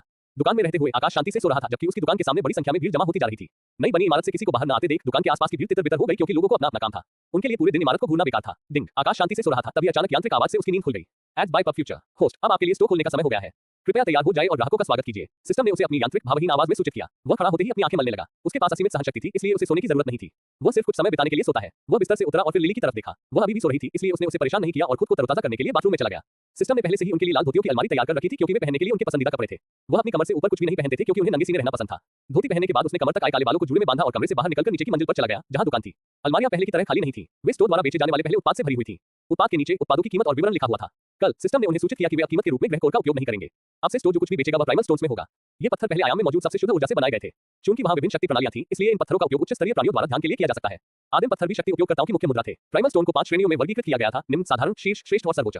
शीर्ष प्राइमल स्टोन के लिए श्रेणियों के बीच 101 रूपांतरण था। न तो श्रेष्ठ और न ही सर्वोच्च प्राइमल स्टोन में रूपांतरण दर है। रूपांतरण दर तय करना विक्रेता पर निर्भर था। जी सिक्कों का भी व्यापार करते थे, कांस्य, चांदी, सोना और प्लेटिनम, जिनकी रूपांतरण दर 100:1 थी। एक निम्न स्तर का प्राइमल पत्थर 1000 सोने के सिक्कों या 10 प्लेटिनम सिक्कों के बराबर था। जब आकाश ने उत्पादों की कीमत पड़ी तो वह दंग रह गया। अरे सिस्टम, क्या तुम्हें यकीन है कि इस गरीब राज्य में लोग इस कीमत पर हमारे उत्पाद खरीदेंगे? उसने उलझन भरे अंदाज में सिस्टम से पूछा। हाँ मेजबान, जब उन्हें इसके फायदे पता चलेंगे तो वे इसे खरीद लेंगे। सिस्टम ने भावशून्यता से उत्तर दिया। आकाश ने सिर हिलाया और दरवाजा खोलने के लिए आगे बढ़ा, लेकिन कुछ देखकर वह रुक गया। तारांकन तारांकन तारांकन एड्स बाय पब फ्यूचर को फायदा नाप तक और अधिक अध्याय लाने में हमारी सहायता करें। अध्याय 28। काउंटर के बगल में ब्लैकबोर्ड देखकर आकाश के कदम रुक गए। ब्लैकबोर्ड खाली नहीं था, उस पर कुछ लिखा हुआ था। उसने पूरा बोर्ड पढ़ा और सिर हिलाया। ब्लैकबोर्ड पर ग्राहकों के लिए स्टोर के नियम लिखे हुए थे। नियम ये थे, आज दुकान सूर्योदय के बाद खुलेगी और सूर्यास्त के बाद बंद हो जाएगी। ईद मोल तोल की अनुमति नहीं है। अगर आप उत्पाद खरीदना उपयोग करना चाहते हैं तो स्टोर जो कीमत बताता है आपको वही कीमत चुकानी होगी। ईद स्टोर मालिक से बहस न करें। बहस करने पर आपको स्टोर से ब्लैकलिस्ट किया जा सकता है। इफ किसी भी स्टोर की संपत्ति को कोई नुकसान न पहुंचाएं, अन्यथा आप परिणामों के लिए जिम्मेदार होंगे। बोर्ड के अंत में एक संदेश लिखा था, बिना किसी तनाव के खरीदारी करें, आप यहाँ सुरक्षित हैं। अरे सिस्टम, मुझे बोर्ड से आदिम आयाम में बोली जाने वाली हर तरह की भाषा क्यों महसूस हो रही है? आकाश ने पूछा, क्योंकि वह जो भी भाषा सोचता था उसे उसी तरह के शब्द और अर्थ मिलते थे। होस्ट, इसका उद्देश्य ये सुनिश्चित करना है कि हर जाति अपनी भाषा और संचार के तरीके के बावजूद स्टोर के नियमों को स्पष्ट रूप से समझ सके। आकाश ने जानकारी समझकर सिर हिलाया। फिर वह दरवाजे के पास गया। उसने दरवाजे का हैंडल पकड़ा और उसे सही दिशा में घुमाया। एक क्लिक की आवाज के साथ कांच का दरवाजा खुला। आकाश ने दरवाजा धक्का देकर खोला और बाहर चला गया। सूरज को देखते ही उसने अपनी बाहें फैला दी क्योंकि यह पहली बार था जब उसने सूरज को देखा था। पिछले 80 सहस्राब्दियों से वह शून्य के अंधेरे में रह रहा है। अपने आसपास के उज्जवल वातावरण को देखकर उसकी आंखें चमक उठी। उसने पलटकर देखा और दुकान के सामने बड़े-बड़े सुनहरे अक्षरों में द फर्स्ट स्टोर लिखा हुआ था। बाजार में घूम रहे कुछ लोग जब आकाश को देखते हैं तो रुक जाते हैं। वे उत्सुकता से उसे देखते हैं क्योंकि वह उनसे अलग था। बिसन राज्य मुख्य रूप से मनुष्यों का राज्य था। बिसन में कई जातियां रहती थीं, लेकिन दूसरी जातियों के साथ खुशहाल रिश्ता कैसे संभव हो सकता है? दुकान के मालिक की त्वचा नीली थी जो जहर से भी ज्यादा गहरी थी। राज्य के निवासियों में वह किसी भी अन्य जाति से अलग था। वन और नंगे सीने वाला रूप उसे एक जंगली रूप देता था। उसकी शक्ल ने कई लोगों की दिलचस्पी जगाई, लेकिन साथ ही कई लोगों को परेशान भी किया। आकाश ने भी देखा कि लोग उसे उत्सुकता से देख रहे थे। जवाब में वह मुस्कुराया। स्टोर के सामने भीड़ फिर से इकट्ठा होने लगी। बहुत से लोग स्टोर के आसपास जमा हुए लोगों में शामिल हो गए, जो ये देखने के लिए स्टोर के आसपास इकट्ठा हुए थे कि यह असली नाटक होने वाला है, और कई लोग स्टोर के मालिक की अजीब विशेषताओं से हैरान थे। आकाश ने भीड़ को इकट्ठा होते देखा और वह उत्साहित हो गया। उसे लगा कि वे अचानक दुकान के सामने आने से आश्चर्यचकित हो गए हैं। लोगों से उसका संपर्क सिर्फ उन्हीं लोगों से था जो उसके स्टोर में आते थे, इसलिए उसे नहीं पता था कि भावनाएं कैसे काम करती हैं। वह अपने पिछले स्टोर में लोगों को समझ सकता था क्योंकि वह उनके विचार सुन सकता था, लेकिन यहाँ सिस्टम ने उसे ये क्षमता छीन ली ताकि वह वास्तविक दुनिया में आगे बढ़ सके। आप अंततः बाहर आ गए। आकाश मुस्कुरा रहा था और अपनी दुकान के सामने जमा भीड़ को देख रहा था। तभी उसने अचानक एक गुस्से भरी आवाज सुनी। वह उलझन में पड़ गया और पलटकर देखा तो एक आदमी उसे घूर रहा था। उसे समझ में नहीं आ रहा था कि कोई उस पर क्यों गुस्सा हो सकता है। आकाश को घूरता हुआ आदमी कोई और नहीं बल्कि वही सिपाही था जिसने कुछ देर पहले उसे आवाज लगाने की कोशिश की थी, लेकिन स्टोर से 2 बार कोई जवाब न मिलने पर वह शर्मिंदा था। पहले तो उसने आकाश को नाराज करने के बारे में 2 बार सोचा होगा, लेकिन अब जब उसने देखा कि दुकान का मालिक इंसान नहीं है तो उसका डर गायब हो गया। चाहे वह कितना भी ताकतवर क्यों न हो, किंगडम उसका साथ देगा क्योंकि वे इंसान है। क्या तुम मुझसे बात कर रहे हो? आकाश ने हल्के से उसी भाषा में पूछा जो वह आदमी और किंगडम बोल रहे थे। पहले तो वह आदमी दुकान मालिक की कोमल आवाज सुनकर उलझन में पड़ गया, लेकिन दुकान मालिक के प्रति उसका आधा गुस्सा किसी तरह गायब हो गया। हाँ, तुमने पहले दरवाजा क्यों नहीं खोला? मैंने 2 बार खटखटाया, आदमी बोला। इस बार उसकी आवाज नम थी। आकाश जानता था कि माइरोग्लोट शीर्षक कार्य है। ओह, मुझे माफ करें, मैं उस समय सो रहा था। आकाश ने दरवाजा न खोलने के लिए उस आदमी से माफी मांगी। उसके बाद उस आदमी का आकाश के प्रति गुस्सा पूरी तरह गायब हो गया। ओह, तो फिर सब ठीक है, उस आदमी ने जवाब दिया और उसके चेहरे पर मुस्कान आ गई। वहां जमा भीड़ ये देखकर हैरान थी कि यह बातचीत कैसे हो रही थी। वह आदमी कोई साधारण पहरेदार नहीं था, वह सबसे छोटे राजकुमार का पहरेदार था। वह उस दुकानदार से कैसे मुस्कुराकर बात कर सकता था जिसकी शिकायत उसने राजकुमार से की होगी? क्या तुम्हें कुछ चाहिए था? आकाश ने फिर उस आदमी से 2 बार दरवाजा खटखटाने का कारण पूछा। फिर वह आदमी अपनी हैरानी से बाहर आया। उसके चेहरे से मुस्कान गायब हो गई। फिर उसने गंभीरता से कहा, जिस जमीन पर तुमने अपनी दुकान बनाई है वह हर किसी के लिए वर्जित है। क्या तुम उस जमीन का इतिहास नहीं जानते? सबसे छोटे राजकुमार ने मुझे दुकान छोड़ने के लिए कहा है, नहीं तो सैनिक दुकान को नष्ट कर देंगे और तुम्हें गिरफ्तार कर लेंगे। जब वह नए भवन के बारे में सबसे छोटे राजकुमार से शिकायत करने गया तो राजकुमार ने उसे स्टोर के मालिक को गिरफ्तार करने और फिर उसे जेल में यातना देने का आदेश दिया। वह अपने दिल में कायर था, इसलिए उसने कार्रवाई करने का फैसला करने से पहले स्टोर के मालिक के बारे में पर्याप्त जानकारी प्राप्त करने का फैसला किया। लेकिन जब उस आदमी को पता चला कि मालिक इंसान नहीं है तो उसने बिना किसी डर के राजकुमार के आदेश का पालन करने का फैसला किया। लेकिन अब मालिक से बात करने के बाद उसे स्टोर के बारे में अच्छी भावनाएं थी, इसलिए उसने उसे चेतावनी देने का फैसला किया। जब भीड़ में मौजूद सभी लोगों ने चेतावनी के बारे में सुना तो पहले तो वे चौंक गए कि सबसे छोटे राजकुमार जैसा क्रूर कमीना किसी को कैसे चेतावनी दे सकता है, लेकिन फिर उन्होंने स्टोर मालिक पर ध्यान केंद्रित किया कि वह क्या करेगा। अराजकता और नाटक देखना किसे पसंद नहीं है। चेतावनी सुनने के बाद आकाश का चेहरा अजीब हो गया। एड्स बाय पब फ्यूचर को फायदा नाम तक और अधिक अध्याय लाने में हमारी सहायता करें। अध्याय 29। सिपाही की चेतावनी सुनकर आकाश का चेहरा अजीब हो गया। आकाश के अजीब चेहरे को देखकर सिपाही को लगा कि वह डर गया है, इसलिए उसने उसे शांत करने की कोशिश की। तुम्हें डरने की जरूरत नहीं है। तुम्हें शायद पता नहीं है कि राजकुमार ने इस जमीन को खरीदने पर सख्त मनाही की है। तुम्हें बस जमीन खाली करनी है, उसके बाद सब ठीक हो जाएगा। बोलने के बाद आकाश के चेहरे पर कोई बदलाव न देखकर उसने सोचा कि आकाश को जमीन और इमारत में लगाए गए पैसे की चिंता है। रातों रात एक इमारत बनाने में बहुत पैसा खर्च हुआ होगा और इमारत को भव्य और भव्य देखकर दबाव महसूस हुआ होगा, इसलिए इसके लिए ज्यादा पैसे की जरूरत होगी। उसने आगे कहा, आपको पैसे की चिंता करने की जरूरत नहीं है। मैं राजकुमार से बात करूंगा और उसे आपके नुकसान की भरपाई करने के लिए मना लूंगा। दुकान के सामने एकत्रित भीड़ के चेहरे पर आश्चर्य की लहर थी। उन्हें उम्मीद थी कि राजकुमार के बारे में जानने के बाद दुकान का मालिक डर जाएगा, लेकिन उन्होंने कभी यह उम्मीद नहीं की थी कि सैनिक मालिक को बाहर निकलने के लिए मजबूर करने के बजाय उसे शांत करने की कोशिश करेगा। सिपाही और भीड़ जो सोच रहे थे उसका आकाश से कोई लेना देना नहीं था। वह अपने मन में सिस्टम से बात कर रहा था। अरे सिस्टम, तुमने मुझे सब कुछ बताया, लेकिन तुमने मुझे यह नहीं बताया कि जिस जमीन पर मैं अपना स्टोर खोलने जा रहा हूं वह राज्य के राजकुमार के साथ विवाद में है। उसने अपने मन में सिस्टम से पूछा क्योंकि वह भीड़ के सामने हवा में बात नहीं कर सकता था। वे उसे मूर्ख समझेंगे। होस्ट, ये सिर्फ एक छोटा सा संघर्ष है। ऐसे मामलों में आपको समस्या को अपने आप ही सुलझा लेना चाहिए। सिस्टम आपकी मदद नहीं करेगा और आपको इसके बारे में नहीं बताएगा। आप तभी आगे बढ़ेंगे जब आप स्टोर के आसपास की स्थितियों को संभालने में सक्षम होंगे। आकाश को सिस्टम ने समझाया कि क्या हो रहा है और उसे भविष्य में सिस्टम से और अधिक जानकारी की उम्मीद न करने को कहा। भविष्य की स्थितियों को अपने दम पर हल करने में सक्षम होने के लिए उसे अब तक प्राप्त ज्ञान पर भरोसा करना चाहिए। मैं समझता हूं, लेकिन अगर आपने मुझे पहले ही बता दिया होता तो मुझे ऐसे परेशान करने वाले व्यक्ति से बात नहीं करनी पड़ती। उसने सिस्टम से शिकायत की। अगर उसे कारण पता होता तो वह कभी भी सैनिक से बात नहीं करता, बल्कि उसे चेतावनी देने के लिए सैनिक की पिटाई कर देता। पब फ्यूचर द्वारा विज्ञापन। उसने सिपाही के चेहरे पर घृणा का भाव देखा जब उसने उसे घूरकर देखा। अगर उसे पहले से कारण पता होता तो वह उसे सबक सिखा देता। फिर वह अपने विचारों से बाहर आया और सुना कि सैनिक क्या कह रहा था। सैनिक की बात सुनते हुए उसने भीड़ में लगभग हर चेहरे पर आश्चर्य की झलक भी देखी। वो लोगों की छिपी हुई भावनाओं को नहीं समझ सका, लेकिन वह समझ गया कि सैनिक ने जो कहा वह यहाँ रहने वाले लोगों के लिए आश्चर्यजनक था। इसका मतलब था कि सैनिक एक अच्छा इंसान नहीं है, वो केवल माइरोग्लोट शीर्षक के प्रभाव के कारण ऐसा व्यवहार कर रहा है। आकाश से कोई प्रतिक्रिया न मिलने पर सिपाही ने सोचा कि आकाश को अभी भी राजकुमार द्वारा दंड दिए जाने की चिंता हो रही होगी, इसलिए उसने एक बार फिर उसे शांत करने की कोशिश की। मुझे पता है कि तुम अभी भी चिंतित हो, लेकिन तुम्हें चिंतित होने की जरूरत नहीं है। मैं तुमसे वादा करता हूं कि मैं तुम्हें एक खरोंच भी नहीं आने दूंगा। ठीक है, रुको। आकाश ने सिपाही की बात बीच में ही काट दी। सिपाही जितना बोलता गया वो उतना ही चिढ़ता गया। आकाश के स्वर में अचानक आए परिवर्तन को सुनकर सिपाही सहित वहां उपस्थित सभी लोग स्तब्ध रह गए। आकाश के स्वर में आए परिवर्तन के साथ ही सिपाही पर से उपाधि का प्रभाव गायब हो गया और उसके चेहरे पर घृणा के भाव फिर से उभर आए। सिपाही अचानक अपनी मानसिकता में आए इस बदलाव से स्तब्ध रह गया। उसने सावधानी से आकाश की ओर देखा क्योंकि उसने ऐसा किया था। सिपाही ने कहा, अगर तुम मरना नहीं चाहते तो जमीन छोड़ दो। इसके बाद वह तुरंत चला गया। आकाश से बात करने से पहले जो हिम्मत उसमें थी वह उपाधि के प्रभाव के खत्म होते ही खत्म हो गई। आकाश ने जाते हुए सिपाही को अनदेखा कर दिया। उसकी उंगली का एक झटका भी सिपाही को नष्ट करने के लिए उसके लिए बहुत ज्यादा ताकत नहीं थी। भीड़ आज बहुत ज्यादा हैरान थी, इसलिए सिपाही के जाने के बाद वे भी जाने लगे। आकाश का बाहर रहने का मन नहीं था, इसलिए वह भी वापस अंदर आ गया। पहली बार उसे किसी से चिढ़ हो रही थी। यह उसका पहला दिन था और वह पहले से ही उलझन में था। पब फ्यूचर द्वारा विज्ञापन। जब वह दुकान में दाखिल हुआ तो उसने देखा कि लिली काउंटर पर बैठी हुई है और सिपाही के जाने की दिशा में देख रही है। लिली को देखते ही उसकी सारी चिड़चिड़ाहट गायब हो गई। तुम कब जागी? उसने उसे उठाते हुए धीरे से पूछा। क्या मुझे उसे मार देना चाहिए? लिली ने उसके सवाल को नजरअंदाज कर दिया और अपने पंजे हिलाते हुए पूछा। छोड़ दो उसे, वह तो एक कमजोर इंसान है। उसने जवाब दिया और अपने दूसरे हाथ से उसके छोटे से चेहरे को दबा दिया। मुझे जाने दो। लिली ने चिढ़कर शिकायत की, लेकिन भागने का प्रयास नहीं किया। उसके बाद वे दोनों कुछ देर तक खेलते रहे। तुमने सिपाही को सुरक्षित जाने क्यों दिया? उसकी हिम्मत कैसे हुई कि वह तुम्हें इस तरह देखे? लिली ने अपनी बचकानी आवाज में पूछा। वह अभी भी सिपाही की आंखों में घृणा की झलक नहीं भूल पाई थी। आकाश ने उसके जवाब में सिर्फ मुस्कुराया। लिली को जवाब चाहिए था, इसलिए उसने फिर से पूछा। वह उसे उसके नाम से बुला सकती है, लेकिन आकाश उसका माता पिता था। उसका शरीर उसके खून की उपज है। अगर कोई उसके माता पिता को घिनौनी नजर से देखे तो वह कैसे जाने दे सकती है? वह तो कमजोर है। मैं किसी ऐसे व्यक्ति पर क्यों गुस्सा करूं जिसे मैं अपनी उंगली के एक झटके से मार सकता हूं? आकाश ने लिली की आंखों में गुस्सा देखकर जवाब दिया। एक कमजोर व्यक्ति को एक कमजोर व्यक्ति की तरह व्यवहार करना चाहिए। लिली ने जवाब दिया। जवाब में वह मुस्कुराया। उसने लिली के चेहरे पर हाथ फेरा और हंसते हुए मजाक किया। ओह, क्या तुम नाराज हो कि किसी ने तुम्हारे पिता का अपमान किया? सपने देखो, तुम और मेरे पिता। लिली ने जवाब में उपहास किया। ओह मेरी बेटी। आकाश ने मजाक करना जारी रखा और उसका चेहरा दबा दिया। लिली ने जवाब देने की कोशिश की, लेकिन आखिरकार उसने हार मान ली और चुप हो गई। उसे सिपाही की शक्ल सूरत याद आ गई। जब वह बाहर जाएगी तो वह अपना बदला लेगी। मजा तब खत्म हो गया जब उन्होंने कदमों की आवाज सुनी। उन्होंने पलटकर देखा तो दरवाजे पर एक महिला खड़ी थी। पब फ्यूचर द्वारा विज्ञापन को फायदा नाम तक और अधिक अध्याय लाने में हमारी सहायता करें। अध्याय 30। मारिया नेसेंस सोल तक पहुंचने की कोशिश कर रही थी, लेकिन दुर्भाग्य से वह असफल रही और इस प्रक्रिया में उसने अपने डेंटिन को चोट पहुंचाई। इस चोट के साथ नेसेंस सोल तक पहुंचने की उसकी संभावना गायब हो गई, लेकिन उसने हार नहीं मानी और डेंटिन को फिर से बहाल करने के तरीके खोजने की कोशिश की। उसके डेंटिन को ठीक करने के तरीके थे, लेकिन मारिया कभी ऐसा नहीं कर सकती थी।